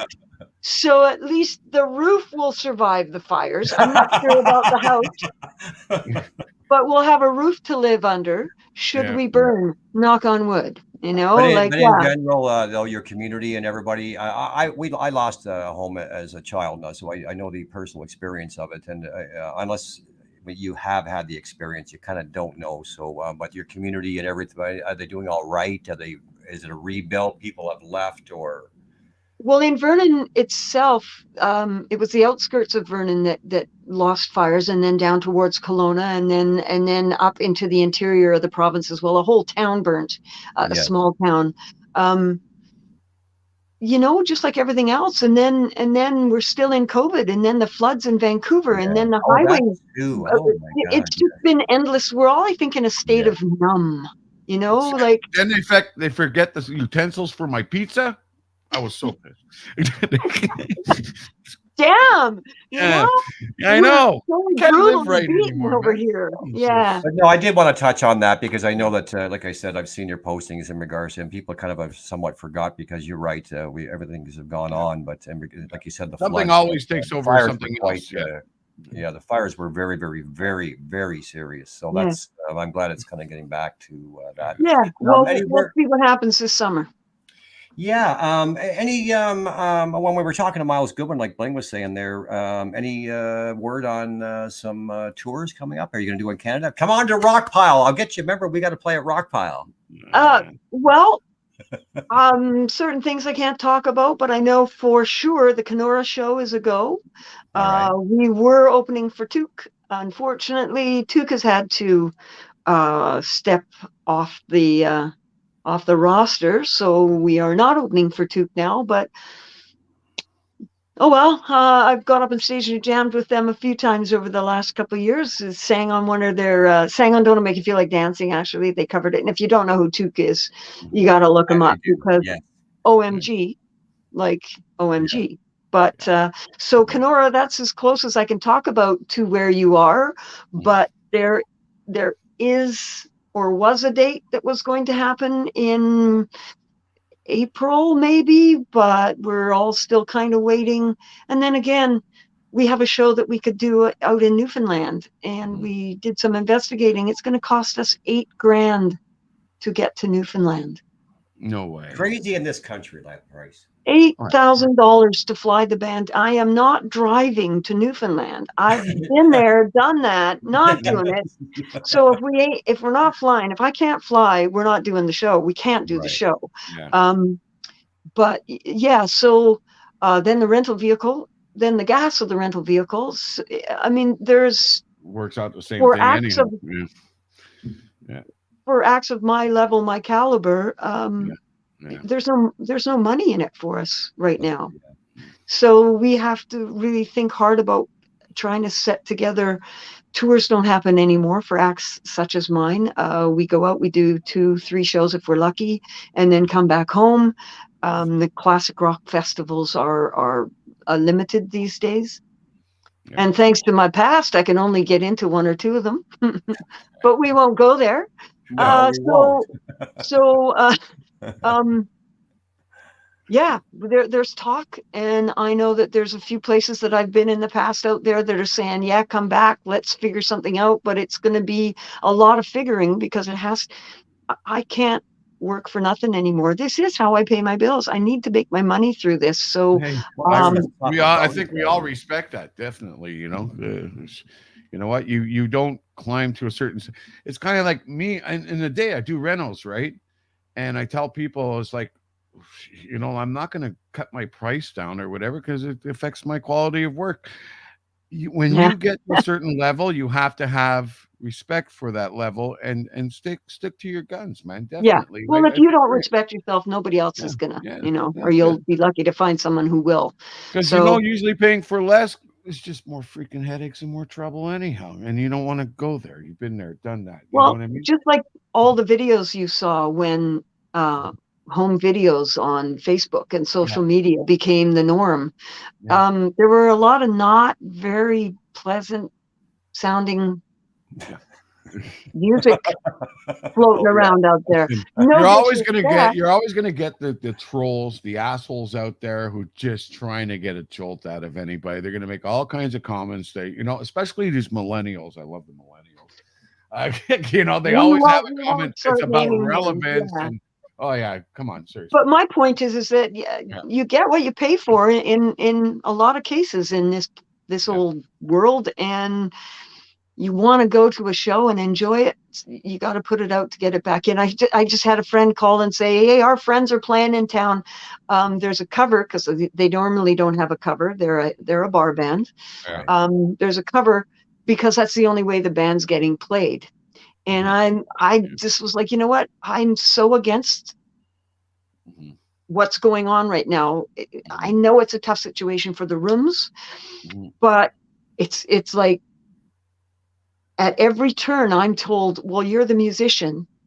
You can take a cut because we're the bar and we've been out of work, or we're the airline and we need to make our bills, pay our, we need to. It's just, why is it that it's always the musician or the entertainment that can afford to take the cut, because everybody else has been. I know they want to grab your first 15 rows. They want to go in. Oh, trust me, I was doing bookings for a long time. And not to mention, you have to promote it yourself. And if you're not managing, like I am now, 7, 8, adding a press play on 5 different platforms now, I could spend every day working the promotions and the publicity for a venue that doesn't share the event or puts a poster up inside. It's just like, why is that my responsibility? And then they want lots of money from you or whatever. Just like it, I'm a manager, a singer, a writer, a producer, an accountant, a web designer. It has really forced me to get a handle on a lot of things, but I'm not making any money for this at this time. Gone are the days that back that they like use a record company would give you a budget to do a video, as you're very well aware back at the time, Darby, and that's when yet it was your money they were giving you. Yeah, it was your money they were giving to you, because in the end, when it comes to clear up the bills, like, oh well, you owe us for this and you owe us for that, So has it ever been explained to you what percentages are on records, on albums, on recording contracts. Yeah. Oh, I have. Yeah, I know it. The breakdown is, but yeah. Well, let's get you to. Okay, so when you get signed to a contract, it's out of 100 points. They call it points, but really it's just a percentage. Right. And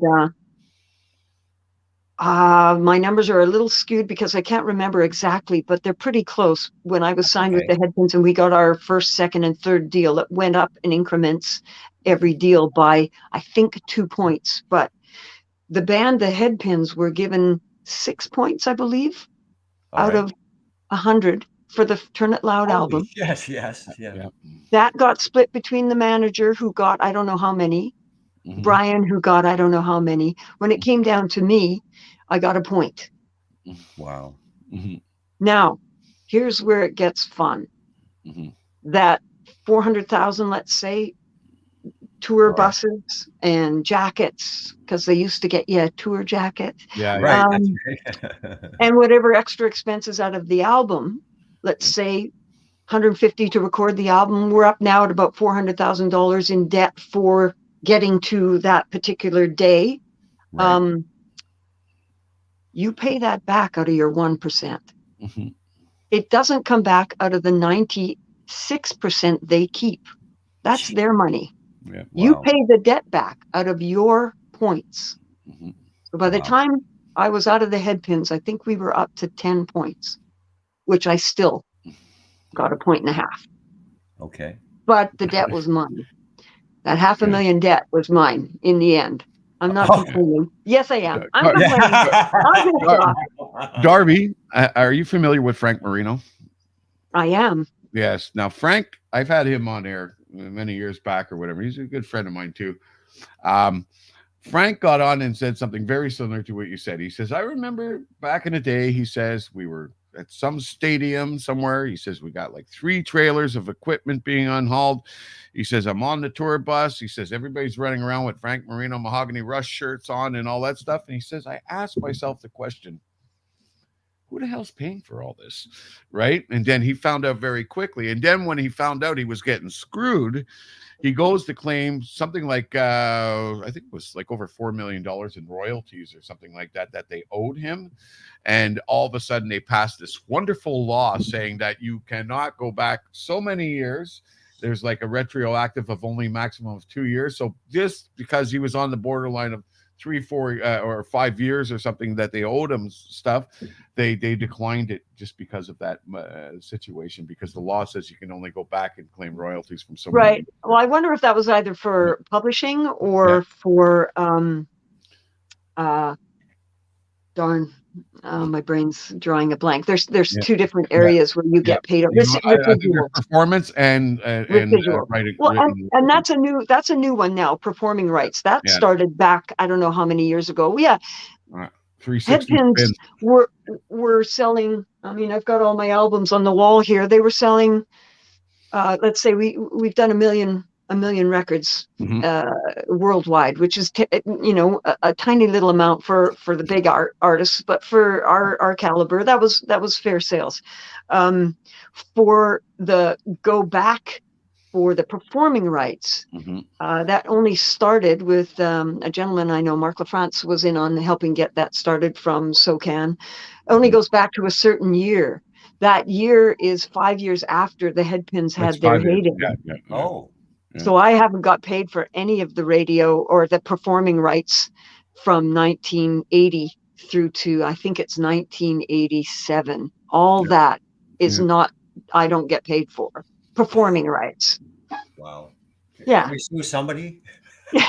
They not only beat the shit out of you, leave you on the ground half dead, but they piss on you, wake you up and do it again. Right? That's pretty much it. Yeah. But don't worry. You see, this is why we all love you, because we know you're a tough old bro, and you are a survivor. Did he just say what I thought he just said?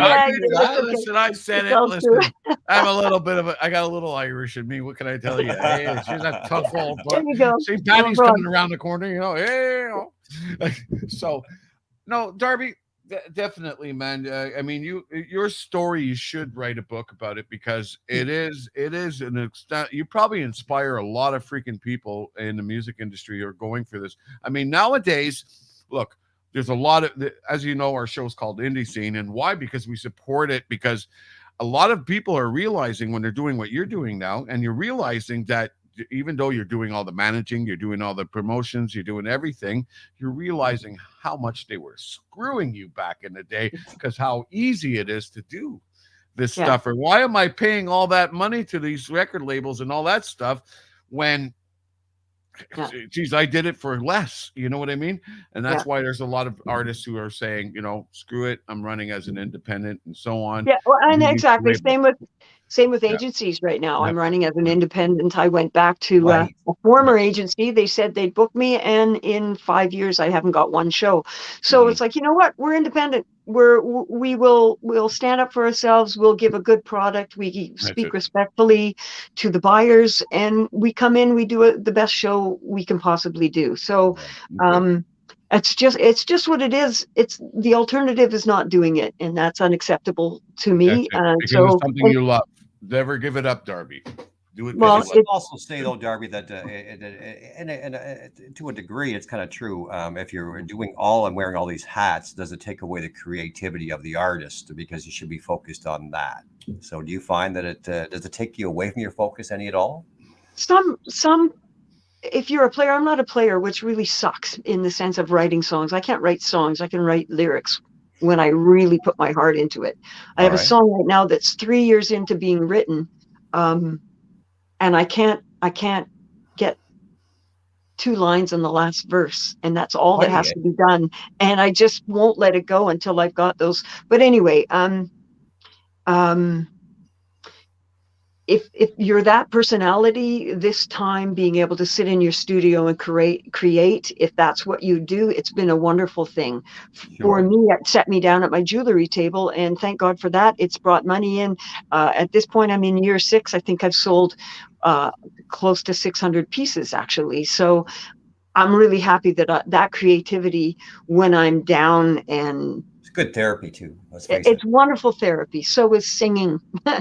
Yes. But so you know, you're right in what you say, but it also just does depend on what type of personality it is. I've gone in other directions to fill that void of money, and I'm still working out, and the hard part right now is to convince yourself that you just got to keep putting one foot in front of the other. There's just no, especially when you realize there is a country right now where that is not on the table for anyone. Sad. Yes, absolutely. You're right. So live your life, get out there, not in spite of them, but in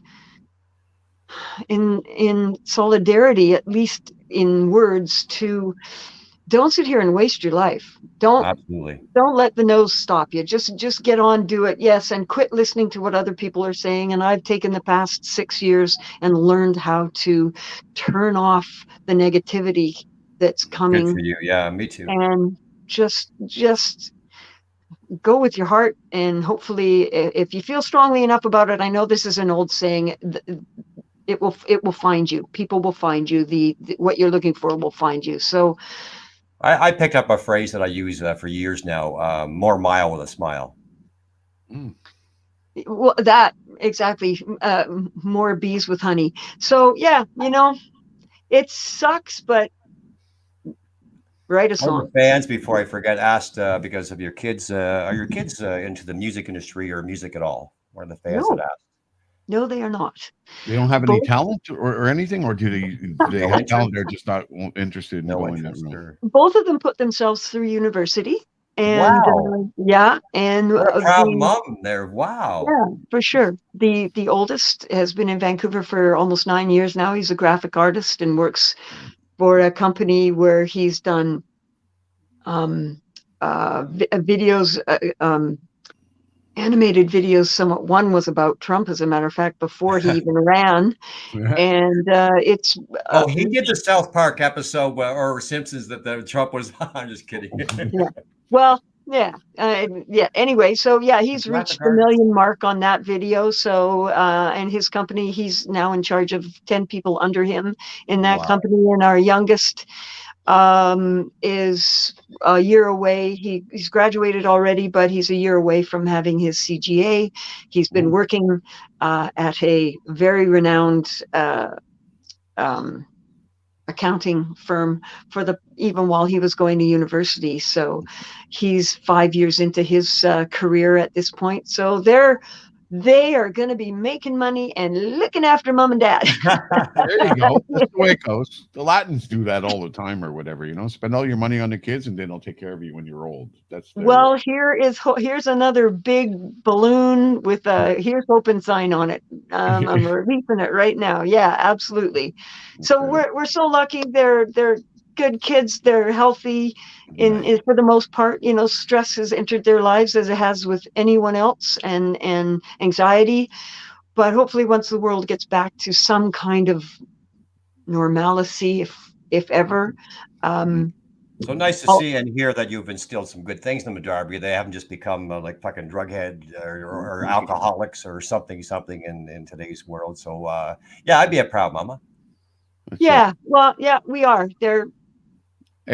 We're proud and happy. Yeah. Of course, they didn't become drug addicts. Would you want to piss this woman off? I am a black belt. That's right. You said yes. That's a meat cracking right there. Oh, you're 5 minutes late. I told you get home at 9. Yeah. They're a bit of a challenge, but I think they could both take me at this point. I am getting old. Yeah. Okay, so we have a posting here I wanted to mention to you, Darby. This is John, again, my partner. Now, this guy literally has gone to so many concerts and has so much knowledge about all the shows that have happened and so on. And you were talking about remember about the ceiling falling and all that stuff? Here's the comment John made. He says, that was Montreal, Maurice Richard Arena. It happened to Honeymoon Suite and Helix as well. The good news is, in renovations, fix the problems. Okay, so fabulous. It was all fixed or whatever, but that's John. Yeah, he's always got to pipe one in like that. It's hilarious. And I'm like, how do you remember all these things? Yeah, I said, how do you remember? This guy will go. I swear, every time it's like recently. We heard that Alanis Morissette is coming to Montreal. Right, I gotta get tickets to that. I gotta go there. I'm like, oh my god! And this is really funny because my partner John, right? He hosts our Christian rock show on Fridays from 3 to 7, and what's really funny is he's a Mormon pastor. He's a Mormon pastor, but he's the biggest rocker you will ever meet. It's hilarious, So, Christianity kind of like, is very censored, but he gets to do some cool stuff. So I'm thinking, who knows? Maybe I should change to Mormon or something. Okay, so we have another cool new. Oh, Johnny Ringo says hello. Hello, Johnny Ringo. That's we know who that guy is.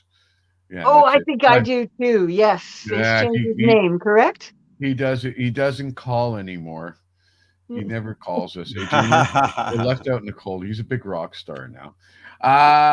Dave Keisman, that's too far to drive for sure. And here's another one from the Philippines. We have got hi from the Philippines, Christina Flores, listening in from the Philippines. A big listenership in the Philippines. And here we go.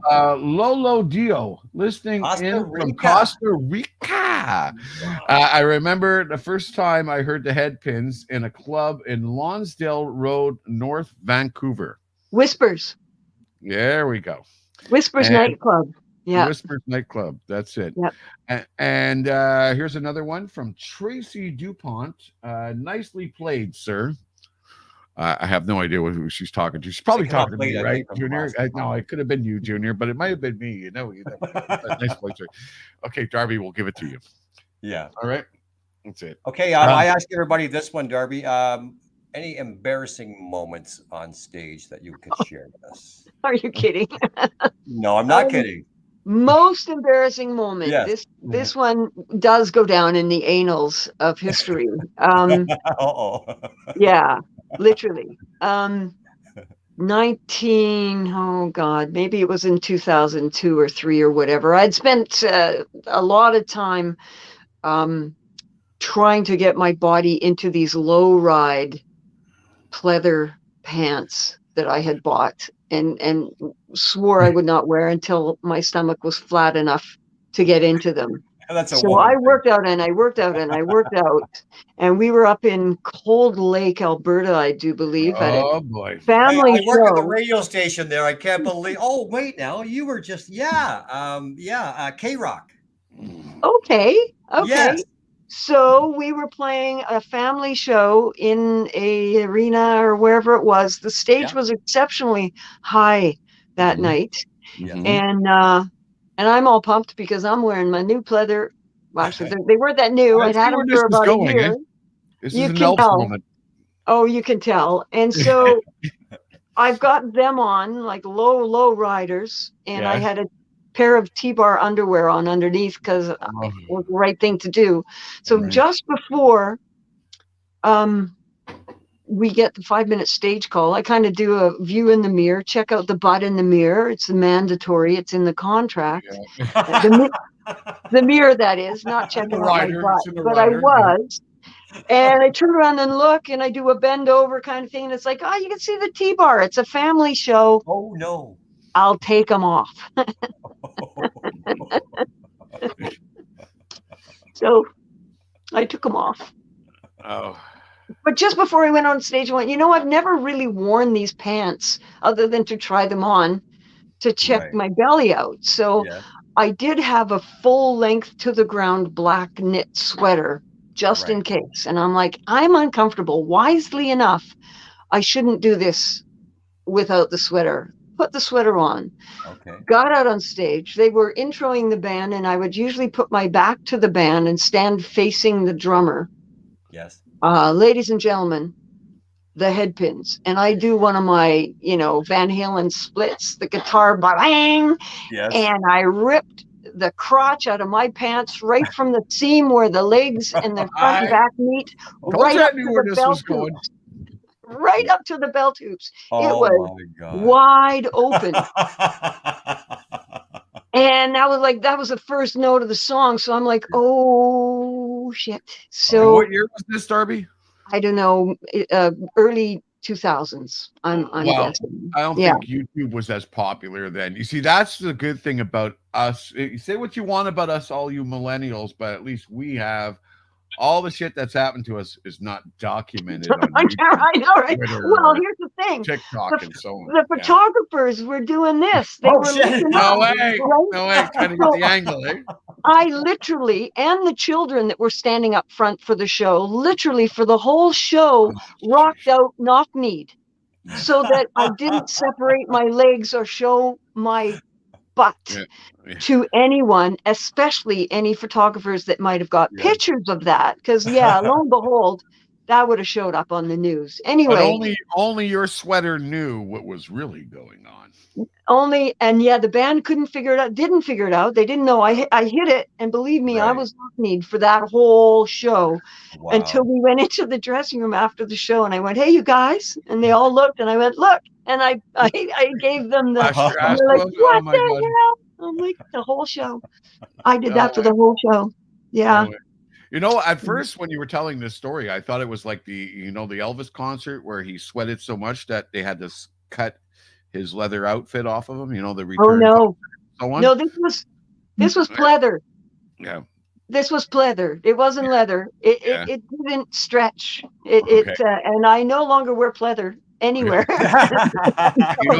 It's funny. I went to Niagara Falls one time. They have this Elvis museum there, and this guy had this leather outfit on display over there, saying it was from the concert and all that stuff. And I'm like, what a bullshit artist that guy is, because we all know true fact that they literally cut the uniform. Wow. He probably had a couple of real memorabilia there, but no, it was that shocked me. That somebody would put something in fake display.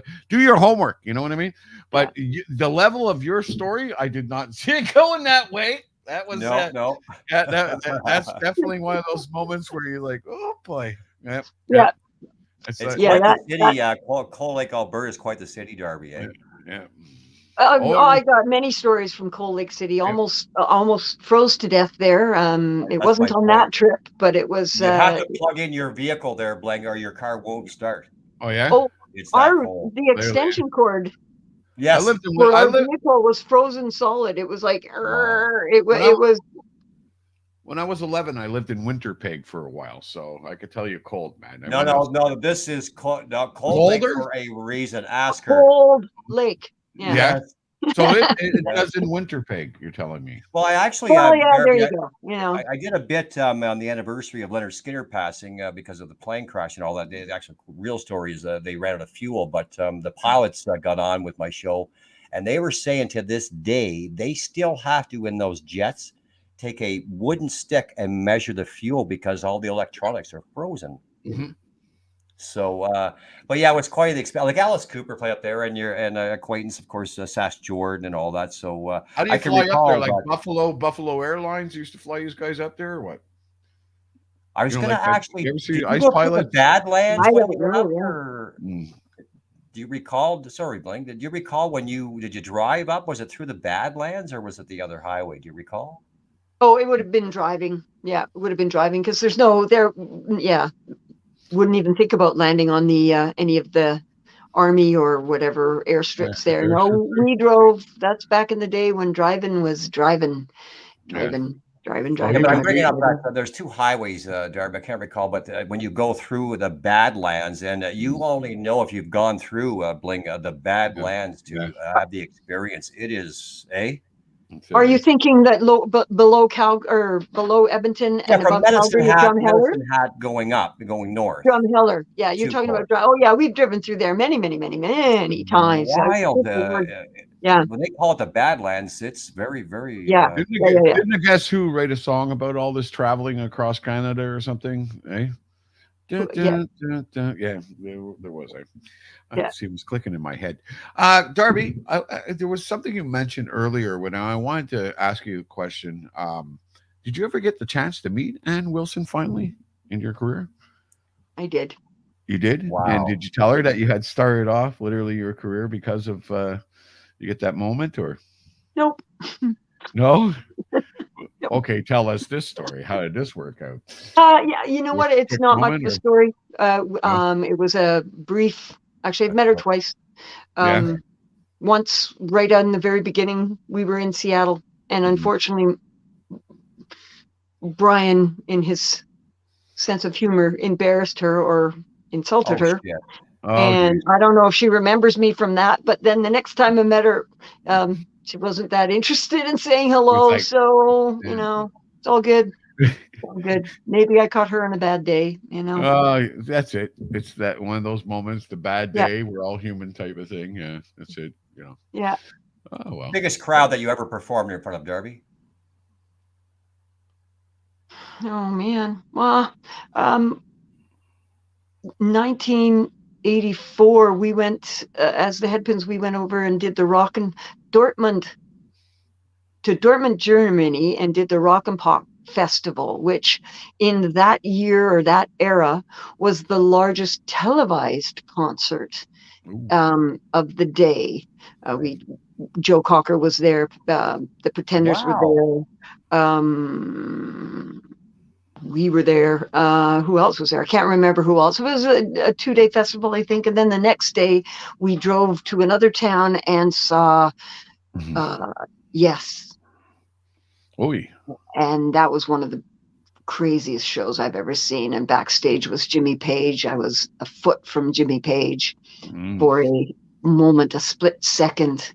Do you feel Page like had a you're Yes show? rock royalty at that moment, kind of thing, Darby? Really? Yeah. Yeah, well, it was kind of like, oh my God, it's Jimmy Page, and you watch him go Yeah. by, and it's like, do I say something new? I just Right. let him go. I think he was, I mean, I don't want to discredit the guy either. He was really high or really shy, one or the other, because he I'd say just hi. saw and just went, ding, and he was gone in the next room. Yeah.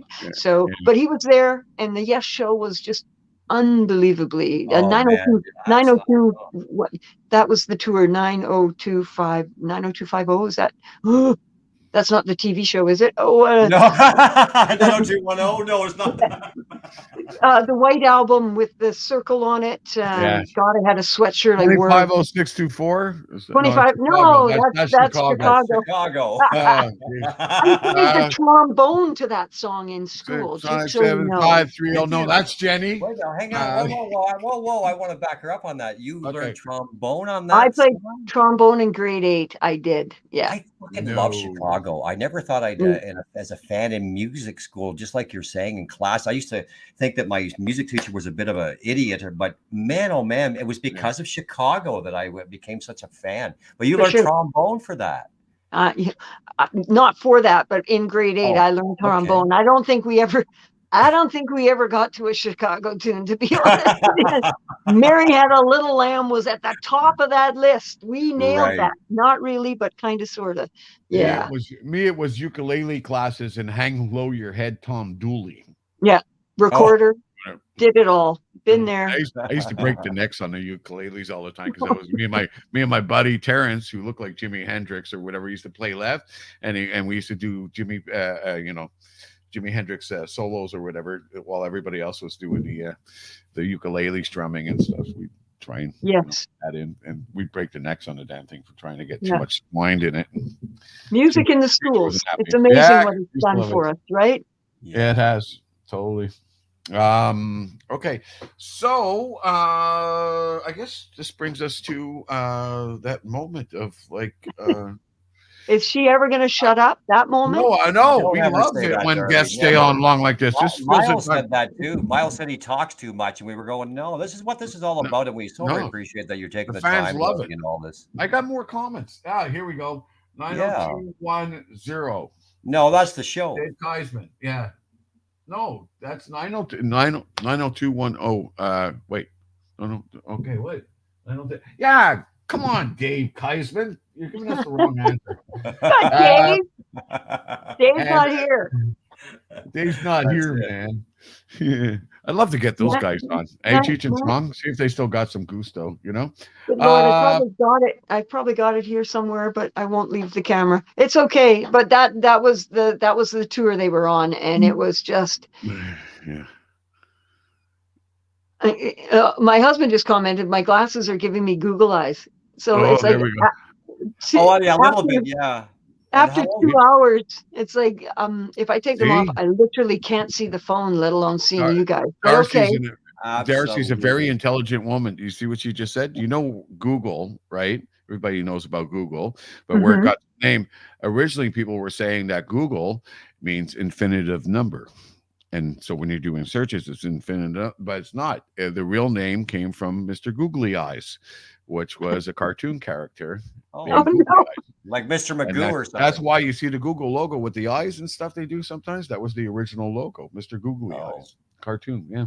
Wow. Today, yeah. Wow. Educational as well, this show is, isn't it? I know. I mean, like, right?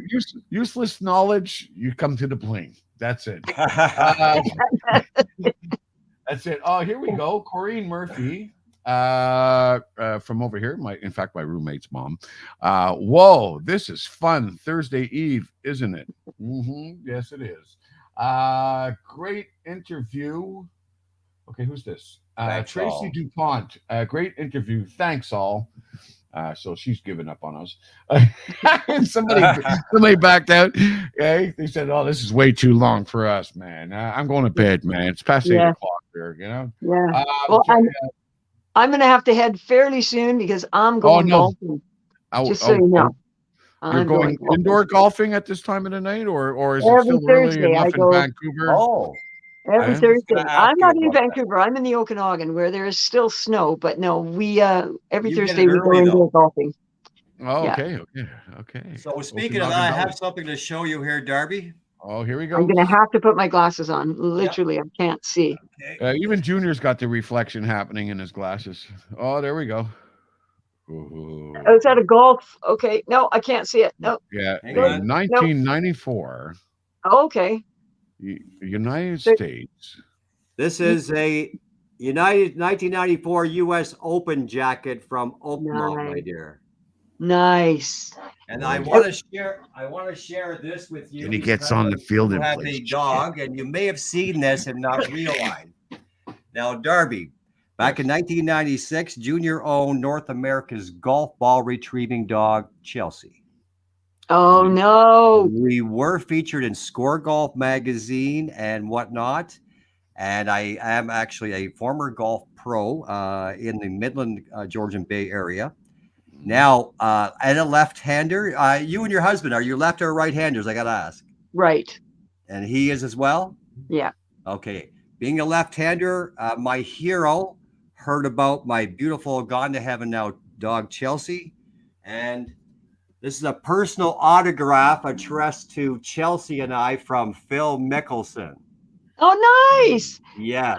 How awesome is that?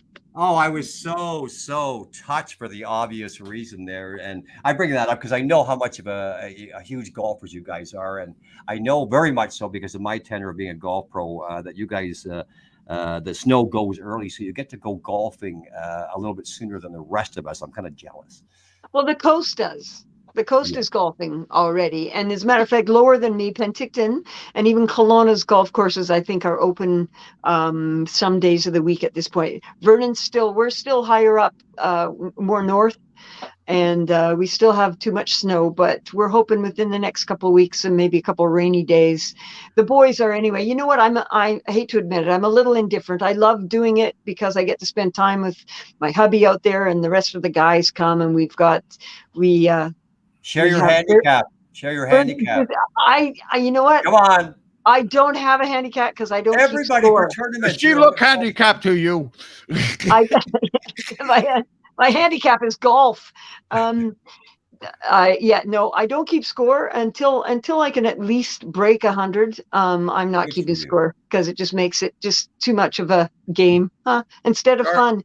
So Darby, you would love to play with me. I play with a driver and a putter. That's it. That's all. The rest of the clubs just forget it. Yeah. Somebody came up to me the first time I played golf. They came up to me and he says, "Are these your tees?" I'm like, "Yeah, why?" And they go, "Oh, I found them all in the middle of the fairway." And I was like, oh no, he's one of those. Yeah, I'm a hacker. I'm a hacker. I admit it. Okay.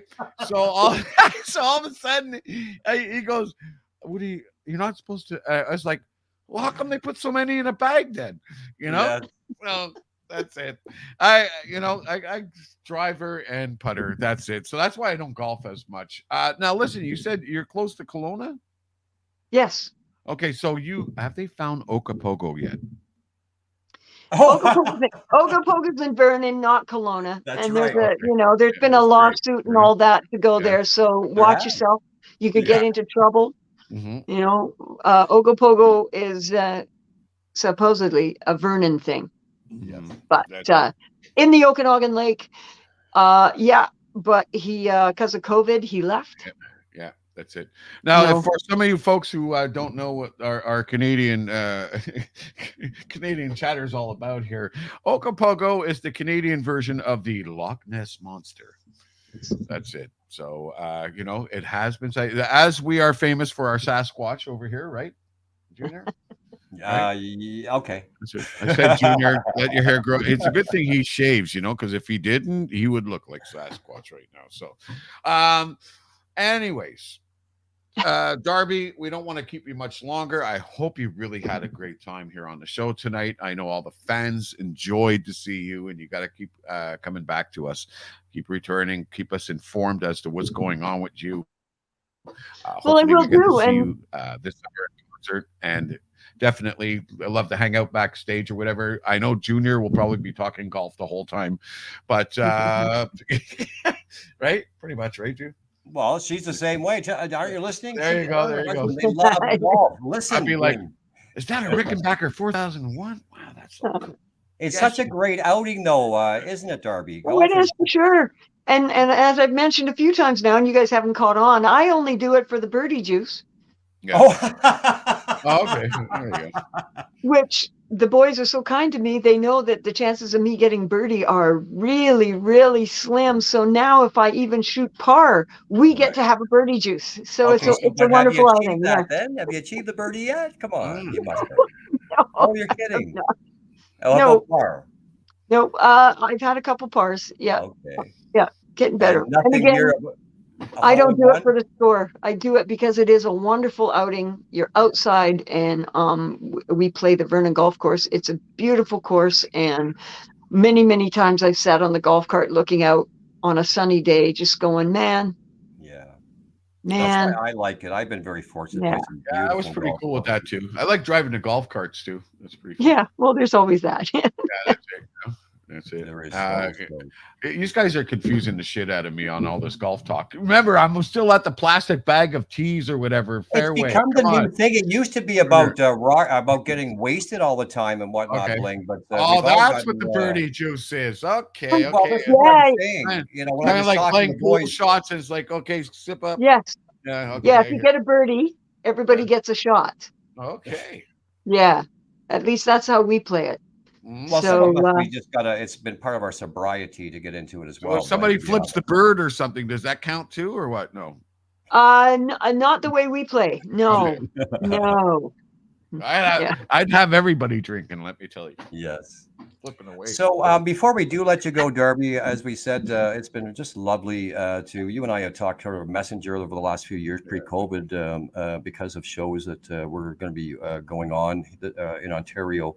But before we let you go in your new projects, let's remind the folks how they can actually find out about your new music that's coming out and so Let's on. give out your website, your Twitters, your this, your that, and so on. Yeah.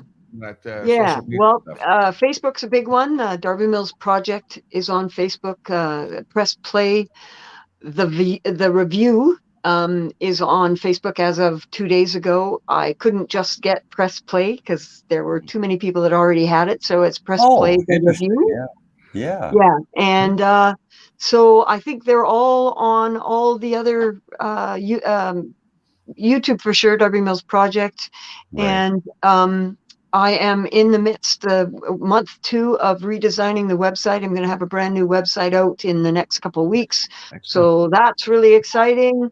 And yeah, Darby Mills Project page is the best place to check out what's new. And yeah, if you're interested at all in the jewelry, that's on the website as well. But on Darby Mills not the voice, which is where I talk about all kinds of things business-wise, music, jewelry, whatever. It's not just a music page, but I didn't want to put the jewelry on the band page. So Sure, I would. Sure, why yeah, not? pick a page, any Well, page. all the jewelry is inspired by music and everything. It's huge. I was going to ask you what inspired you to get into that, Darby. I've always been a rock hound, and when I moved my parents out of their 5-bedroom home into a 1-bedroom home, of course we had to get rid of so much stuff, and I found an old black velvet chocolate box full of the rock side collected as a very young child, and Wow. I wrapped one just for me as a keepsake, and a girlfriend said that's beautiful, and so I started making presents for people, and then You didn't want to turn to that grandma that used to give us mitts and all that. What no, the I hell do, is this? yeah, I do that with my succulents. That's the grandma thing. The jewelry, you got to pay for the jewelry now. You Yeah. remember the old slippers, eh? The old slippers. That's what I that mean. Grandma used to So knit it must and have stuff? been. Would it be safe to say Bentec. God bless your mom and all that? Was it because of the roots of your mom that they was or grandmother and stuff? The craft side of things. You started being inspired. Perhaps the entrepreneurism. My mom was an entrepreneur, Right. but nope, that was inherent. Pardon me, that's the wrong word to use. That was universal in the sense that that was it, part of me from word go. So that came from somewhere off this planet. I'm assuming, because that's I'll what you were always saying was. earlier about being very therapeutic through this time as well. So it came from somewhere, Darby. Let's face it. Yeah, and just thank God it came. That's all I gotta say is thank Well, God it had that outlet. you know what? You're just being humble about it, but to know that, I mean, cripes, you could do up a necklace, but to have that people that enjoy it, that they want to actually purchase it, Actually pay for it. I know, right? Yeah, come on. I can't even get friggin' Junior fucking shirts there to sell off as swag, for God's sakes. Well, but your thing was your golf, right? That's where you excelled, and that's what you Things did are with your golf. coming. So not everything is a success in that manner, and selling stuff. That's a job. That's really a job, and you got to be on it all the time. So good luck with that. Hopefully. Yeah. I'm kind of like the way you put that too, because I had when I was talking about that fall from Grace, mine was in the radio industry. Was working for Major Market Q107. You're very familiar with in Toronto. Then the change of radio was that all of a sudden 24 of us are gone from radio. Yeah. So to go from finally all the years of living the WKRP up the dial for us radio personalities to finally make it. The crash was very hard, but yet it led me into the direction of becoming a golf professional. And I just gave up on the industry. And similar to yourself, Darby, I'd say it was like and I'm not a coke habit, or a coke addict, never was, but it was like a habit of. So I kept going. People saying, Junior, come on over to music. No, I gave it up. Get away. Yeah. And then after the 12 years of staying away from it, I decided to go. And similar to yourself, Darby, it was that, well, come on up and sing a song, Junior. You're always, no, stay away. It's like saying the lines are on the table. No, I don't want to do it. My point being is I finally, similar to what you said, Darby, sang a song. And at the end of that fucking song, I realized who I was. Mm. And this was where the music led. It led me within saying no to doing shows with then Jeremy Taggart, formerly from Our Lady Peace, right down to the rock pile. And I discovered that, oh my God, I am home. Yeah. Welcome home, Darby. You're back. That's it. Never really left, but thanks for the sentiment.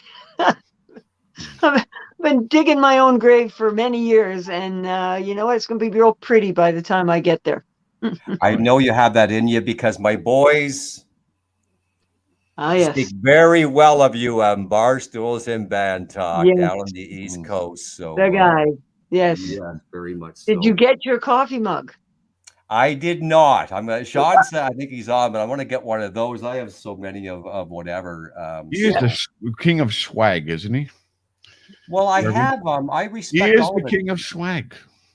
You are, Junior. The only thing I'm missing, I don't have a Darby Mills Project thing here anywhere outside of that. You've been doing that with me and the indie rock stuff too, because he wants one of these for sure. So, there's nothing better than wearing a Big Bird sweatshirt and having, because people stop you and they go, "What the hell color sweatshirt?"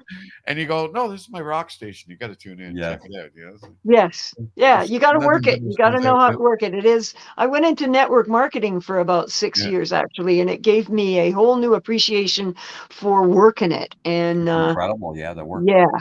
It is a business. That's why there are people that do very well at it, and some who don't. Well, thanks to great artists like you, you're as far as I'm concerned, at least 80 to 90% of the reason why this station works so well. Great musicians like you, great music, and you're still rocking till this day. Hey, what can I tell you? You all heard money. The only one we really need to worry about, well, not really, because he's pretty much survived through everything. Keith Richards, I don't know how the hell that guy's still alive, but and he's still kicking it. I mean, even his drummer passed before him, and we thought he was be the first to go. You got to give respect, right? You got to give respect to that man. Like, wow. Yeah, he's put every freaking drug you can think of in his ass. Yeah, that's it. Although there was one Canadian artist one time told me, Kim Mitchell said to me, I said, "Kim, how do you keep yourself fresh all the time?" He says, "Heroin suppositories." He says, Steve lying. Yes.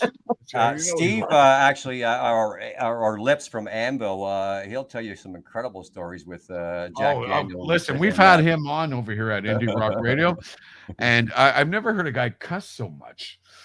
Yeah. Oh my God, he just said it all out. It's like fucking man, fucking. I said this guy is definitely Canadian, because we throw that F word in just about everything. So So you're going to let us know down the road. I already kind of have a little bit of a rumored insight, which we can't deal to the public in regards to Darby Mills going to be doing some things. So, but you'll be the first to let us know when you, for real, when you're able to release that information. When you're able to release, she sells to like contracts and can't mention. Plus, you jinx yourself. I don't like jinxing myself by mentioning stuff too early, too. Let it fly. Well, we try to wait until the money's in the bank before we say anything these days, because it can spread so fast and get out of control, especially when you don't want it to. When you want it to, usually nobody cares. But it's when you don't want it to that it can blow out of proportion and out of control. So as soon as the ink has dried and the deposit has been made, I will be definitely yelling it from the mountaintops, because there will be far fewer every year. That's just the way things are going. So the opportunity to get out, I really hope we do. And this time I hope a lot more people show out. Last time was good, but it could have been better. So who knows how much time's left here on this little ticker. Listen, let's not talk death or anything like that. Let's talk about, you want to book Darby Mills, man. You go to her website, you book her right now, because she's going to fill the place, because this woman knows how to rock. She's Canadian. She's got voice. She's amazing. She's good looking. She still fits into a great leather suit, even though this time I think she's got the splitting thing under control. Damn well book the woman. That's it. Okay.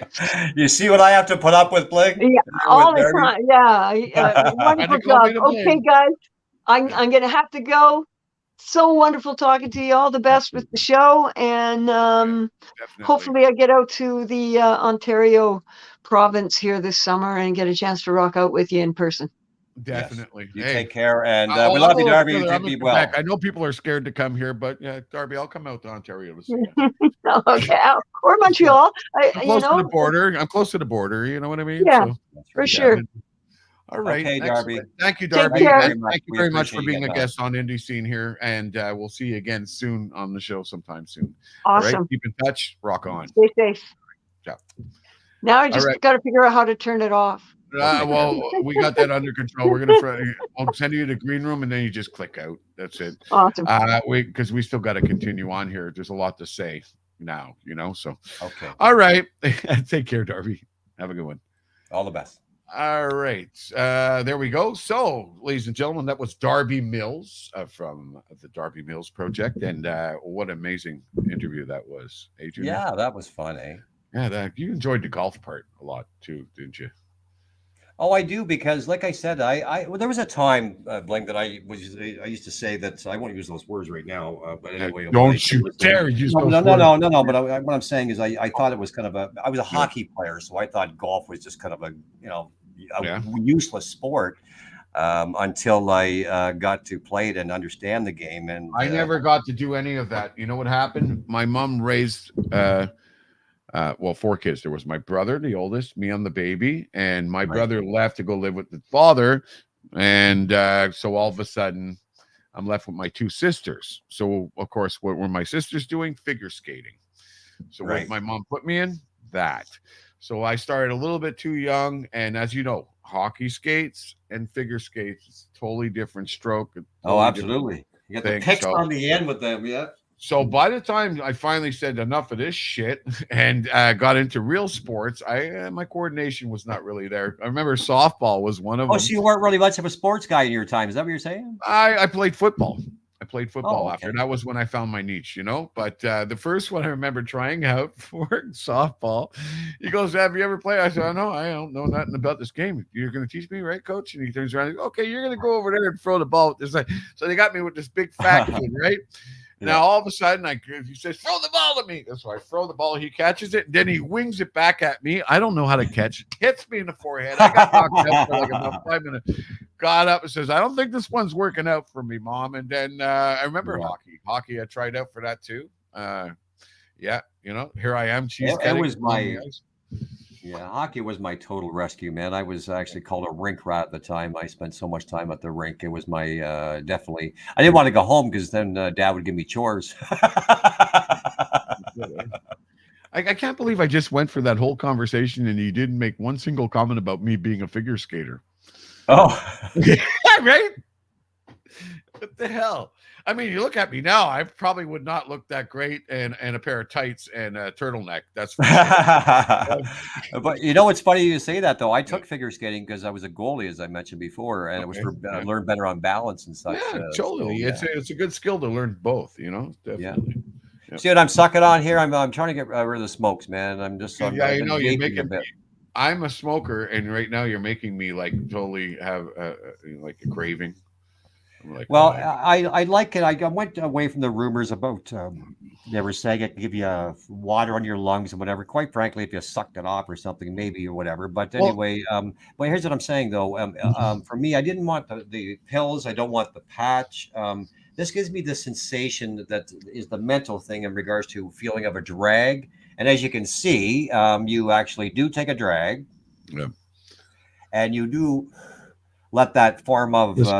out. But yeah, I have done some it has investigation helped. work on all this stuff, okay? And as It far as has I'm helped. concerned, it's not quitting smoking or quitting drinking or drugs or whatever it is shopping, gambling, whatever, okay?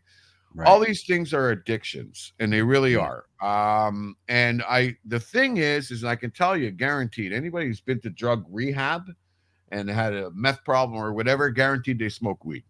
Okay. Why? Yeah. Because the human nature in us or whatever, like myself, I don't drink, I don't do drugs, I don't do, and yeah, I'm a little goody two shoes, whatever, but I smoke, and that's my goods. So no matter what, you cannot literally not have a habit or some sort of thing that you do or whatever. It's Well, either you're it's funny if alcoholic. I agree. Yeah, It's funny you say that because for some, and let's just be real here. I mean, what the yeah, hell? Maybe it's food that is their addiction. could be.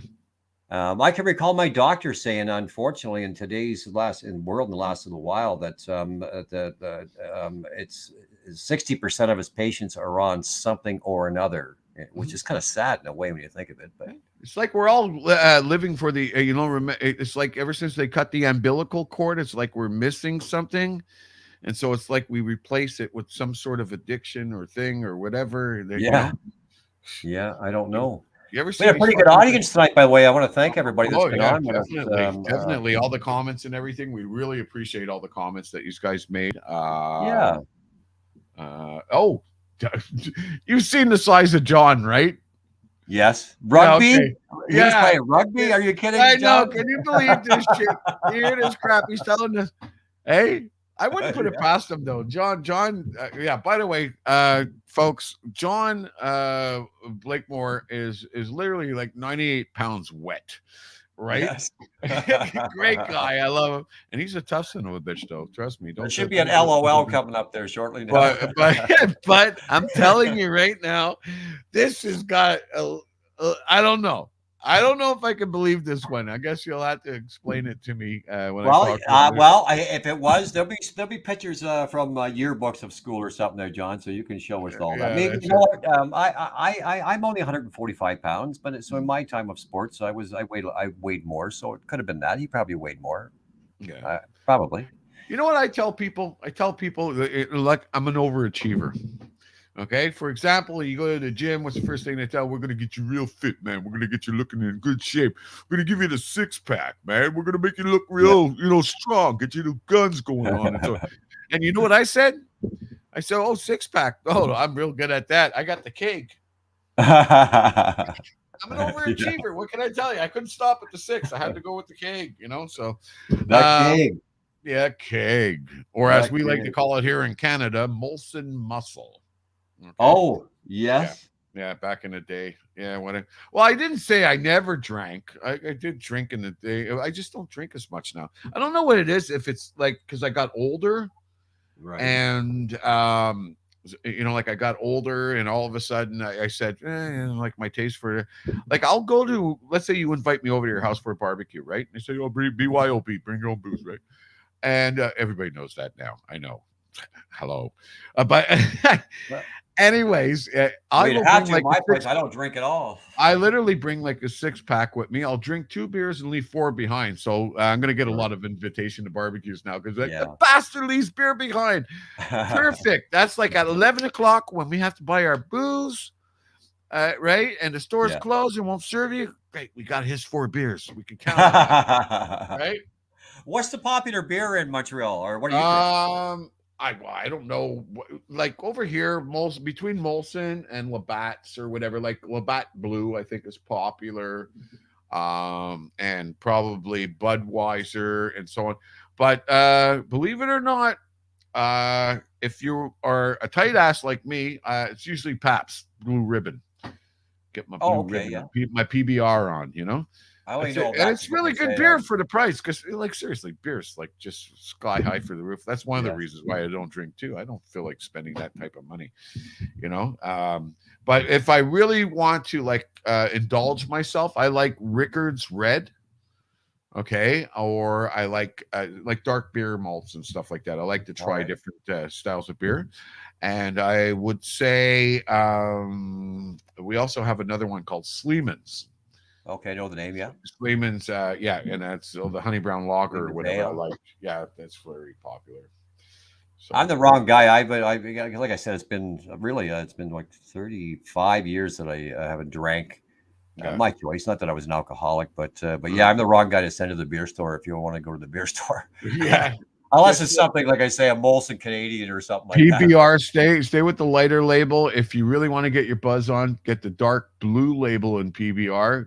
That's a little bit more gusto to I it. don't even like the smell or taste of beer. When I lived down east, like I said, and growing up, it's part of the water, but it was just be a follower and drinking. But I could never even like the taste or the You're smell like of my it. brother. My brother used to keep his bottle of beer next to him. He said, "Are you going to have another one?" My cousin saying, he goes, "No, I'm saving it for shampoo."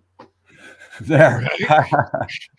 It was just a choice. And Yeah. even like I say, as I'm getting older there, it was, it's been just smoking weed and all that for aches and pains and maybe Yeah. my buzz if I'm That's certain, it. whatever. But He's allowed. It's legal here in Canada, folks. Don't give him a well, hard not only time. that, but that's just the way it is. Yeah. But I'm not a drug addict or No, not at all. Like I like said, some pothead back people have 20. like their relaxation thing. Me, it's cigarettes, believe it or not. They ain't no different.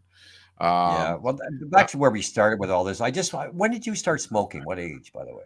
oh, you don't want to know. I Yeah, remember the 9, first 7. cigarette I ever had was in Beaconsfield over here. It was a pharmacy that's still there. And Right. this might incriminate or whatever, but one of my buddies stole a pack of cigarettes off of the counter, and we all thought it was cool at that age to Yeah. go and try out a cigarette. And I remember my Yeah. first taste of it, I was 11. Yeah. And I'm 55 now, and I tried to quit a few times. I think the longest I lasted was like 7 months, Wow, that's not stuff, bad though. which was pretty good. And I like that line from the comedian back to when you were saying that first yeah, cigarette there that you were kind of taking a drag on it. And your buddy's going, "Don't worry, you'll get used to it." yeah, And we yeah, did. And we did.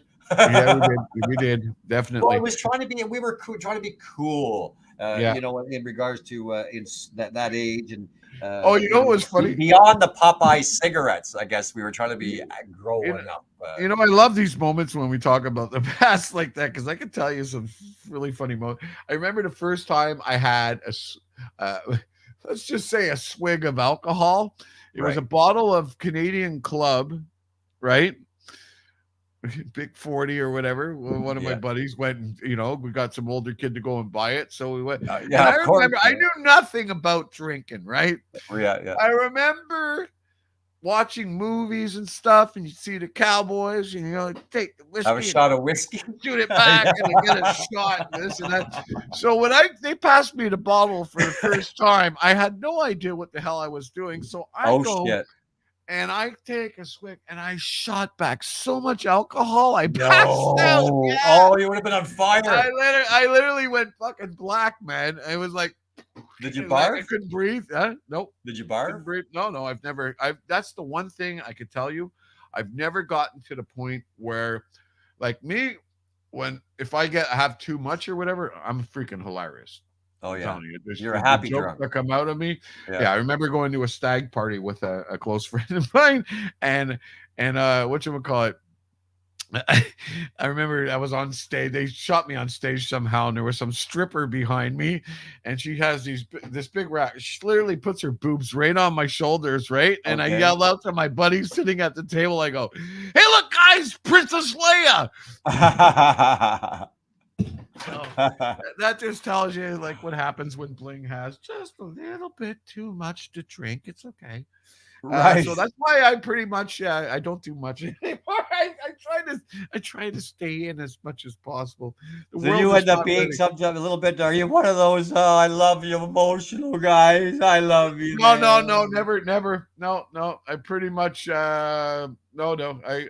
I'm not. I can't say I'm a belligerent junk, but it's just really funny. Like, oh yeah, when I've had way too much, done. You know, Yeah. I'll stop and that's it. You know, I'll pass out. But the one thing you hate, here's the funny, yeah, and we've all been there, is that one story where you're drinking like every weekend almost with your buds and Yeah. stuff. You know, it's a party time. It's like it's a Friday night, we're going out, and then finally get to that stage where you've done drunk. You're drunk. You're lying in your bed, and you know when that room starts spinning around. Yeah. Okay, and I remember somebody telling me some story. I was like, "Oh man, last week I was lying in bed. The room was spinning around." And he said, "Just, just put your left leg out and touch the floor, or whatever, and it'll stop." So I tried that, and the fucking bastard lied to me because it wouldn't stop spinning. That left leg did not like stop the spinning of the room. You know. Yeah. But the funniest thing I ever heard from a friend of mine, now this is the ex-wife's cousin. We're in the car, and all of a sudden we're stopped at a red light, right? He looks up, he said from the back seat, he goes, "Hey, it's a red light." And I said, "Yeah, okay, we're stopped. Why? What's the deal?" Or whatever. He goes, "Oh, I thought we were moving." Oh. He thought we were driving through a red light. He thought the car was literally moving. I thought that was just hilarious, you know. But No, listen, we're not advocating drinking and stuff like that. But there no. is everybody's had their funny drinking No, but back at moments. the time, it was cool to kind of drink and drive. It was you going on a booze cruise type of thing. You Yeah. know. Well, getting So home, yeah. Oh, hey, click. I didn't need that bumper. You get home, next yeah. morning, it's like, son of a bitch, that's gonna cost me $2,000 for sure. Right? It's like I gotta stop drinking. You know, Plus, that's how you've always lived in Quebec, pretty much, right? yeah, well, listen, I've lived in Alberta. I lived in Right. Chestermere for a No, but while. back I lived in in your heydays, what Edmonton. we're talking about.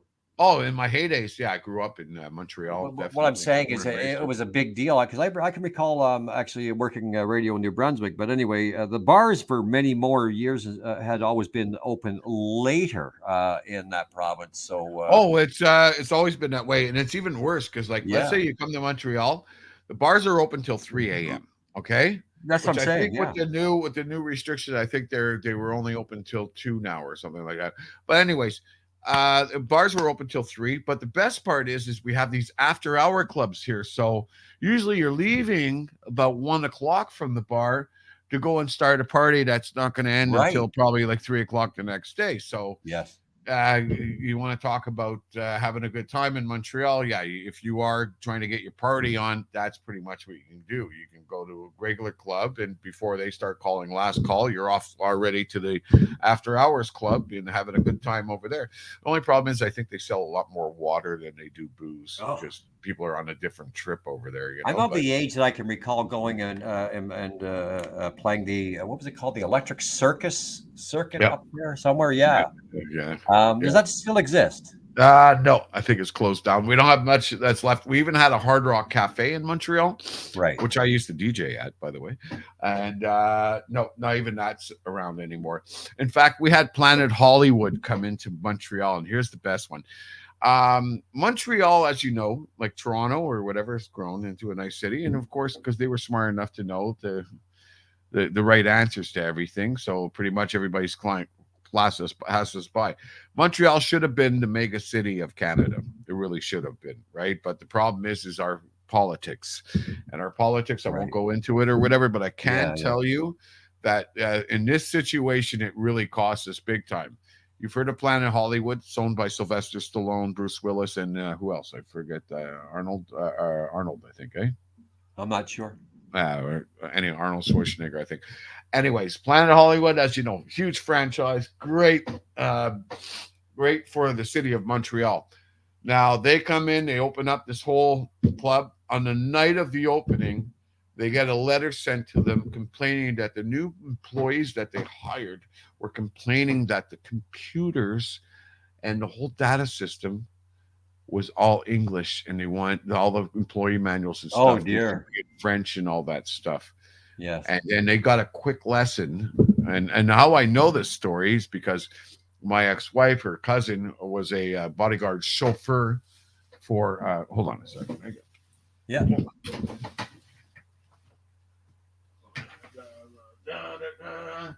Forgive me. Don't worry about it. It's all good. We'll find it. It's funny you say that. Yeah. So how I know this story is simply because he was a chauffeur bodyguard for Sylvester Stallone at the time. He was filming a movie in Montreal when they opened this thing. And so they were freaking pissed. You know, imagine you come, you open up a business, you bring in jobs, you bring in all this stuff into Montreal, and then you have the nerve to turn around and slap them with, your manuals, they need to be in French. We're in Quebec here. Tabarnak. So literally 2 weeks later, they shut it down. I think they opened up in Toronto. Wow. Yeah. Wow. But that's what happens. We wouldn't have attested anything like that, but yeah, that's. We have, you see, this is what we deal with over here. And our biggest downfall in this province or whatever, and we could grow into so much better. And it has been that they focused on stupid old history, like stop living in the past. They're trying to keep reliving it over. Is that kind of what you're getting at? Yeah, this referendum thing's been hanging around for many, many years and so on, wanting to separate French sovereignty. Listen, it's they focus so much more on that politics or whatever, and I think I speak on behalf of a majority of people when I say I'd rather you focus on job creation and helping this province grow into what it's got the potential to do, not worrying about language issues and separating from Canada and all this. Listen, we've gone through this 100 times over, and it's really funny. We even have our own immigration board here. You know that, eh? Oh no, I didn't know. We literally recruit people from I'll probably get in trouble for saying this or whatever, but we recruit people from French countries, you know, like Morocco, Algeria, you know, all these places where they speak French, Haiti and all that, and they bring them in. Why? Because they figure that's going to make their group of people, when it comes down to the vote of the big referendum again, when they get the chance this upper, that they will have the numbers. But what happens is a lot of those people come into Quebec, realize how expensive it is to live here and how much taxes they're paying, and they move out west. Oh, for shit. So, you know what I mean? So that's it. They all end up in Alberta, an oil town, in no time. So it's really a situation and a half. It's so much you know, but Canadian is the coolest thing. It really is, because you know, when I was in Guatemala, I lived there for 2 years, and this is funny, dude. I don't know if I told you this story, but I had people asking me questions. You're from Canada? Yeah, I'm from Canada. Right. Is it true you have a mayor up there who smokes crack? Yeah, well, that's Mr. Ford. Yeah, he was smoking crack. Is it? Okay. Is it true you also have a mayor in another city that puts shit into the river? I said, yeah, that's our mayor from where I'm from, Montreal. Yeah, he literally dumped a bunch of shit into the St. Lawrence. Yeah, that's it. Hey, I like Canada. I want to go live there. You know, no shit. Only here in Canada will you. Yeah, that's it. So that must have been quite an experience for you. You were how long in Guatemala? That was I think last I was there was probably about 4 years ago, 4 or 5 years ago. Wow. And I miss it. It's a beautiful, majestic country. Believe it or not, there's a lot of quite an experience. Listen, like any country down south or anywhere, third world country, you're gonna have your You're going to have your criminals, your violence, your this, that, and so on. And they might be about 40 years behind in some of their stuff or whatever. Right. But I could tell you something. People I experienced were very friendly. They always said hello, buongiorno, mucho gusto, which means, hey, nice to meet you, and so on. Okay. And just in the elevator and stuff like that. So you were able to pick up the language then, Bling? Yeah. I picked up a little bit of it. But I say my experience on this, because if you go and do your research and say, oh, I want to go visit Guatemala, and then you're going to go to like the Canadian website, and they're going to give out this thing, please be warned or whatever. It's a very violent country, over 5,000 deaths a year, right? Wow. and all that stuff. Listen, I survived. I went down there. I didn't have any issues. The thing is like any place you go, if you go to even Mexico or any other place, or Costa Rica, be cautionary. You have to stay within the bubble. Okay, you don't go looking for trouble. You go look for trouble, you're going to find trouble. So the rule of thumb is you don't go around with gold jewelry hanging on you and all that stuff. You're a walking target. Okay. No flash. The best one was my ex, and she said this to me on my first trip down to Guatemala. We were at McDonald's getting something. By the way, a trio over there is only $7 US. Okay. $7 for a Big Mac trio or whatever. We're paying like over 12, 13 bucks or something. I don't eat that crap. Now, anyway.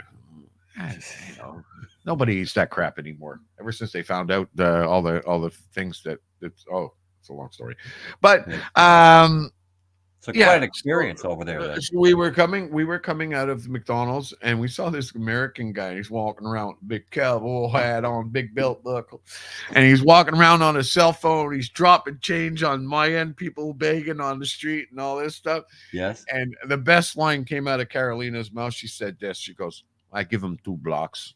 he's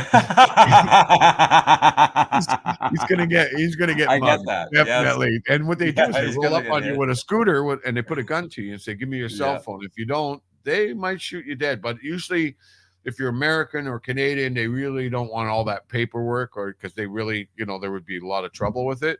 Right. So it happened more with like locals, and this happens in Colombia, all over the place. They go and they steal people's cell phones from them. It's they figure with a gun they can get anything they want and do whatever. Why Guatemala, for fuck's sakes? Why?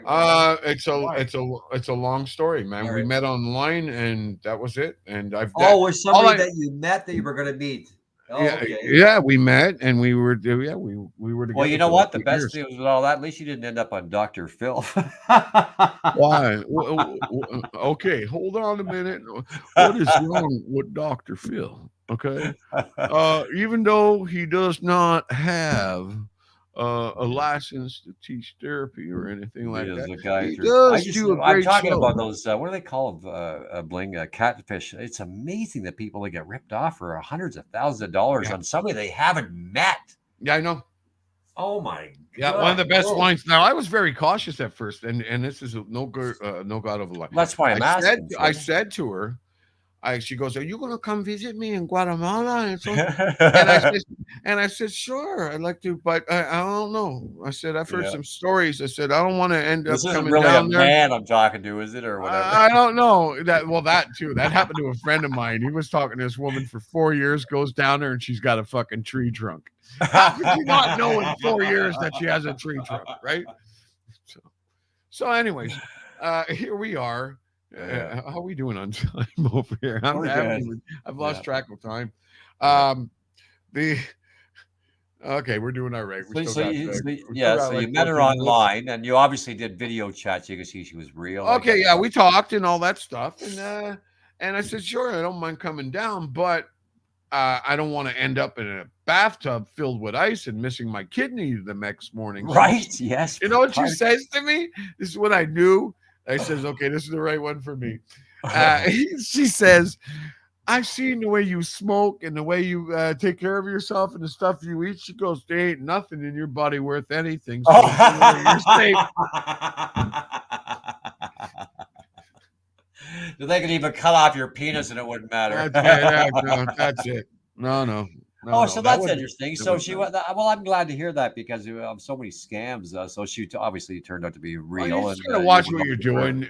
There is a lot of scammers online, and trust me, we get them at the station all the time. I get people, and you can predict exactly script for script what they're going to say, and Right. it's really Well, that's hilarious. what that Dr. Phil does, is, and they use it on the books, and I just, oh my God, I just feel so sad for these people that get Mhm. scammed out of so much. Yeah, How do you not?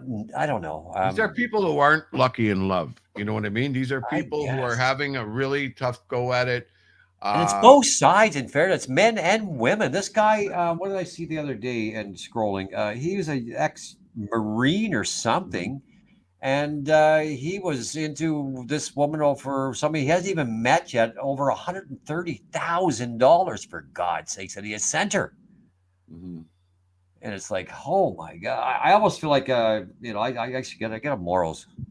I guess Mhm. I don't know how people can scam people like that, but outside of that, so listen, we got a busy we're getting busier with some rock and roll and things going on. What's going Oh, on we next got week? all You kinds got of some stuff. names you can share Yeah, with next your. week, according to our big boss at the helm who plays rugby, I still can't get that. Yeah, Okay. nor will I ever. We have a group who's going to be playing here in Montreal, going to be launching a new album, and they are Right. called Old Soul. Okay. It's one of the Cool. new bands that we're playing on the Yeah. station, and they're from Montreal. So looking forward to meeting up with them, and Yeah. that should be a really cool interview next week. Following that, we have got more cool acts coming, right, Junior? Oh Yeah, yeah, I've got, like I say, that's why I'm asking there. I've we got a got a few. whole list of Shih Tzus. That's it. Yes.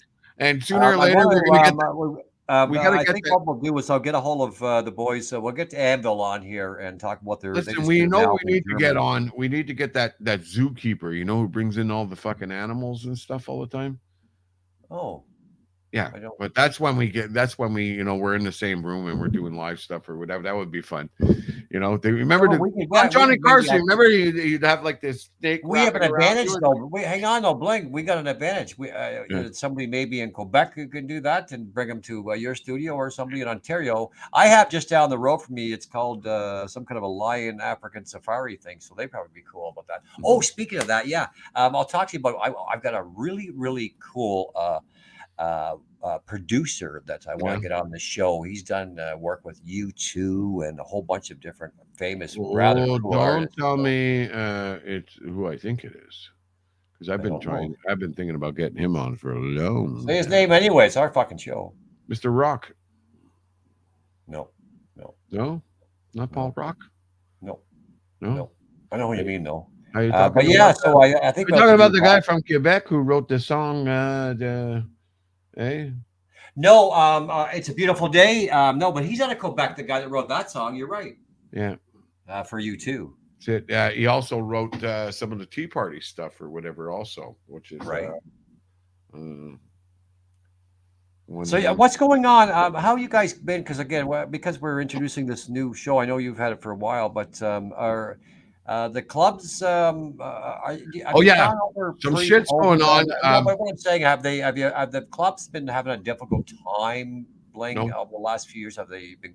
Because I found venues have been listen, closing. I'm going to tell you something, okay? Ever since they stopped smoking in clubs, there's been trouble, I okay? agree. Yeah. Okay, because now all the drunken shit that used to happen inside the club happens out on the streets. Guaranteed, you go Good downtown point. Montreal on Crescent Street, and you're Right. gonna catch a couple Italian guys running after some poor black guy who they thought was looking at their fucking girlfriend or something. Right. Or Yeah. you got a couple of crazy black girls in front of the club with some Latino chicks, and they're like, "Bitch, what did you say to me on Yeah. Facebook?" and so on. So that's today's generation of what's going Right. on in the clubs. So that's why I don't go out No, anymore. but so there's not as many clubs though now We in have your area. we had a lot of venues for like live music and stuff at one point, but now there's not that many events. And Because you I know had what? some great things about some of the places There was in we Montreal. just lost one of the greatest places over the past few years, and it was why also because people did not go down and support it enough or whatever, and that was the Pioneer All right. out of Point Claire. That had a really nice stage. They supported artists for the longest time. It had a great history to it, and now They were talking about turning it into a parking lot, but they ended up building condos in its place. Here in Montreal, it's all about the condo Not just there. It's just kind of been everywhere. happening. You know what? I recall one of my prior to us even knowing each other. Mhm. I think it was actually on Barstools and Bad Talk with the boys talking about it's about affordability, Bling, is what's going on because of the economy. So if you, in the example, because we talked about beer, but it's very true. But anyway, so if you're going out, husband, wife, whatever the case may be, It's if you're expensive. looking at, well, here's what I'm saying. How much is a beer at a club there? Is it like $7, $8? 7, $8 for a freaking beer. Last For the time, beer? look, I went out last summer, or no, just before. When was it? I think things were loose at this point or whatever. They hadn't closed down the events yet. I think that was the last. And I went on this like little mini cruise on the St. Right. Lawrence in the old Yeah. Montreal. And then I think, yeah, it was $9 a freaking beer. So there's That's an it. example. Shit, So I that's what I'm haven't been talking out about. in a long time. It's the affordability. So if Yeah. you have a couple that's going to go out and they do both drinks, so there's $16 for a beer each. So they're picking which night to go out, which is why you're not getting the venues as busy as they used to be. Yeah. It And costs too much. I get it because all these people are suffering from having been shut down throughout this whole Well, COVID thing. even but Blink, And even one thing pre-COVID, goes bud. up, the other thing else goes up, and that's it. But you know what? The one thing they haven't put up, you know what? If you're going to start charging all these prices for gas, this, that, and everything else, raise our fucking salaries. You know what I mean? Oh, You have that's to have another. the income that coming in order to afford us. Right now, our salaries are below all Oh, that absolutely. or Yeah, whatever. that's. So yeah, the only one that's going to profit on this is the creditors and all that stuff. And that's it. Yeah. People are going to be in trouble in no time. You know. Well, that's why I'm asking. Is like I say, just recently, I forget who I was talking to, but anyway, about I heard some great things about clubs in Montreal, and I had my experience back in the time. I'm Oh, just we have curious about great how it's clubs. We kind of still got gone. Fulfilled Electric. We've got many other clubs or whatever. We still have a good batch of them. But What's made it difficult, Bling, is how far are you from the nearest casino? we only have one casino in Quebec, and it's owned by the Quebec government. Okay, but It's how far are you from it? literally probably about 40-minute drive from it, from where Okay, I am. so It's right on St. Lawrence how Island. far are you from the most used venue for a major show? Hold on one sec. I literally been holding back from it. I gotta go and run to the little girlie's room. Give me one sec. Get her done, and I'll There, take care of tell the everybody people else. about all the cool things coming up on the show there. Wiener. So yes, he can do that because he can pause. We can only hold it so long when we're doing and all this. I don't know how some of the boys kind of hang on there on their own and some of the other simulcasts, but yeah, it's been great. I'm glad you guys have been on board with us here, and we're looking forward to some other new things. And there are some guests that are going to be having on. As I mentioned, I've got a few in the wings there that we're looking forward to not only have them on, but being able to share a lot of the rock and roll stories with them about their travels. And when I did my tribute show to Phil Naro and talking to that, that's why I asked so many of the questions to a lot of the stars about having embarrassing moments to you kind of name it, because if you know, you may have noticed that either this show or all that. What ends up happening when you bring them to that moment or that time of that show is that it'll bring up more stories with regards to Bladder what that works particular show. so good. So yeah, and as you can tell, that's what I deal with my partner here. We interrupt each other all the time. You know, And some of this shit's going to be it's like edited playing- out it's for like playing Sunday, eh? ping pong. Now there's a guy. He just told us where he has gone. Yeah. Nobody pees that quick. What'd you do? You put a new Hey, listen. pens on or? Look, I follow the simple rule. If you shake it more than 3 times, you're playing with it, okay? So It reminds me of Richard Pryor. He says, "How come women they can shut their pee off no, but like yeah, this, but us men you can't?" listen all over everything. If you don't believe me, ask my roommate about the seat. Um, So I was just Anyway. reminding those that have been listening in about where we're going to be having some people on and whatnot. So before we're done, can you put it up there, or can you give us the address? Because I've had some privately once again Let's not okay. go there. We know it's MP3, but we are about Yeah, about the taking care of music and some of stuff. Listen, if you want to if you're submit wondering where all the music. music is, we're having issues with Facebook, and we got to get this whole royalty thing sorted out because they're starting Okay, to all even go right. after it. So you're gonna hear more music on the Sunday show. So if this is the Sunday show, you're gonna be glad to hear that there's Oh, good. cool music playing in between. We'll even be playing during the interview with Darby. We'll be playing a couple of tracks there too. Great. Okay, so So the website or where they're gonna let's do that since we're almost into our okay, time frame. We're tightening this up. let's get her done, and then that way we can move on, and I can go, Potty try and do properly. something else. But There it is. there we go. Okay, So it's music at indierockradio.ca, and all they got to do is simply send their MP3s directly to us along with their bio. If you send it to any other email other than this one, write it down. Okay, it's very important. Yep. What happens, Junior, if they send it to another email besides this one? Yeah, well, we'll get there as we kind of hold the hand and make sure What that that's happened? great. No, I've been holding hands for like going on 2 Okay. years now. So like I'm done with it. It's like if people haven't figured it out by now, Okay. figured it out by now. We're trying to That be polite, but people get it straight. Read the I'm fucking past rules. that too. Fucking send it to that email over there, or else screw it. Okay, I'm joking.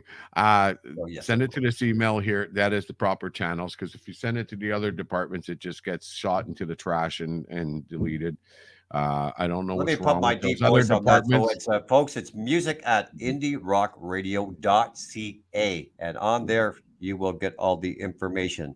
So next week we got some good, cool guests. We'll hype all that up. I've got an exciting time coming up Saturday in regards to the music industry. So privately. So I wish me luck on that. It's I wish you luck on that one, Junior, for sure. yeah, And it'll be I also want to mention, because here's what's really cool, folks. You're gonna get a real kick out of this one. We got something really weird happening on Saturday here at the station too. country. Yeah, we were going country. That's right. We decided, listen, we've done just about everything else. As you know, we have our wonderful Christian show with John Blakemore, Yeah. The Valley. We got Junior, Classic Let's Rock. get rock with Junior. Yeah. You got it. And all these other amazing shows, Bob Nag, Steve Cooper bringing us every freaking act you can think of on to the station. We've sent it all, but one thing we have not touched. So is the day country and music time show. for the new country show is when? It's at 2 to 4 p.m. Eastern Standard Time on Saturday afternoon, just before Cooper Talk. So it's just like the coolest schedule that we got. It's we got it's here's the cool name of it. It's called Roadhouse. Oh, I like it. So I definitely got to do an intro for the show where like I got Homer Simpson doing his Roadhouse. Yeah. Remember he's the Roadhouse kick, or no, it was Peter Griffin, I think. From by the way, before I do, we for our time frame, so we're tight here. Of course, now that I moved to Wednesday, I'm getting people messaging that they want me back on Friday. His numbers were up last night. That's Moved it. to Wednesday, Okay, people. so that was great, Bling.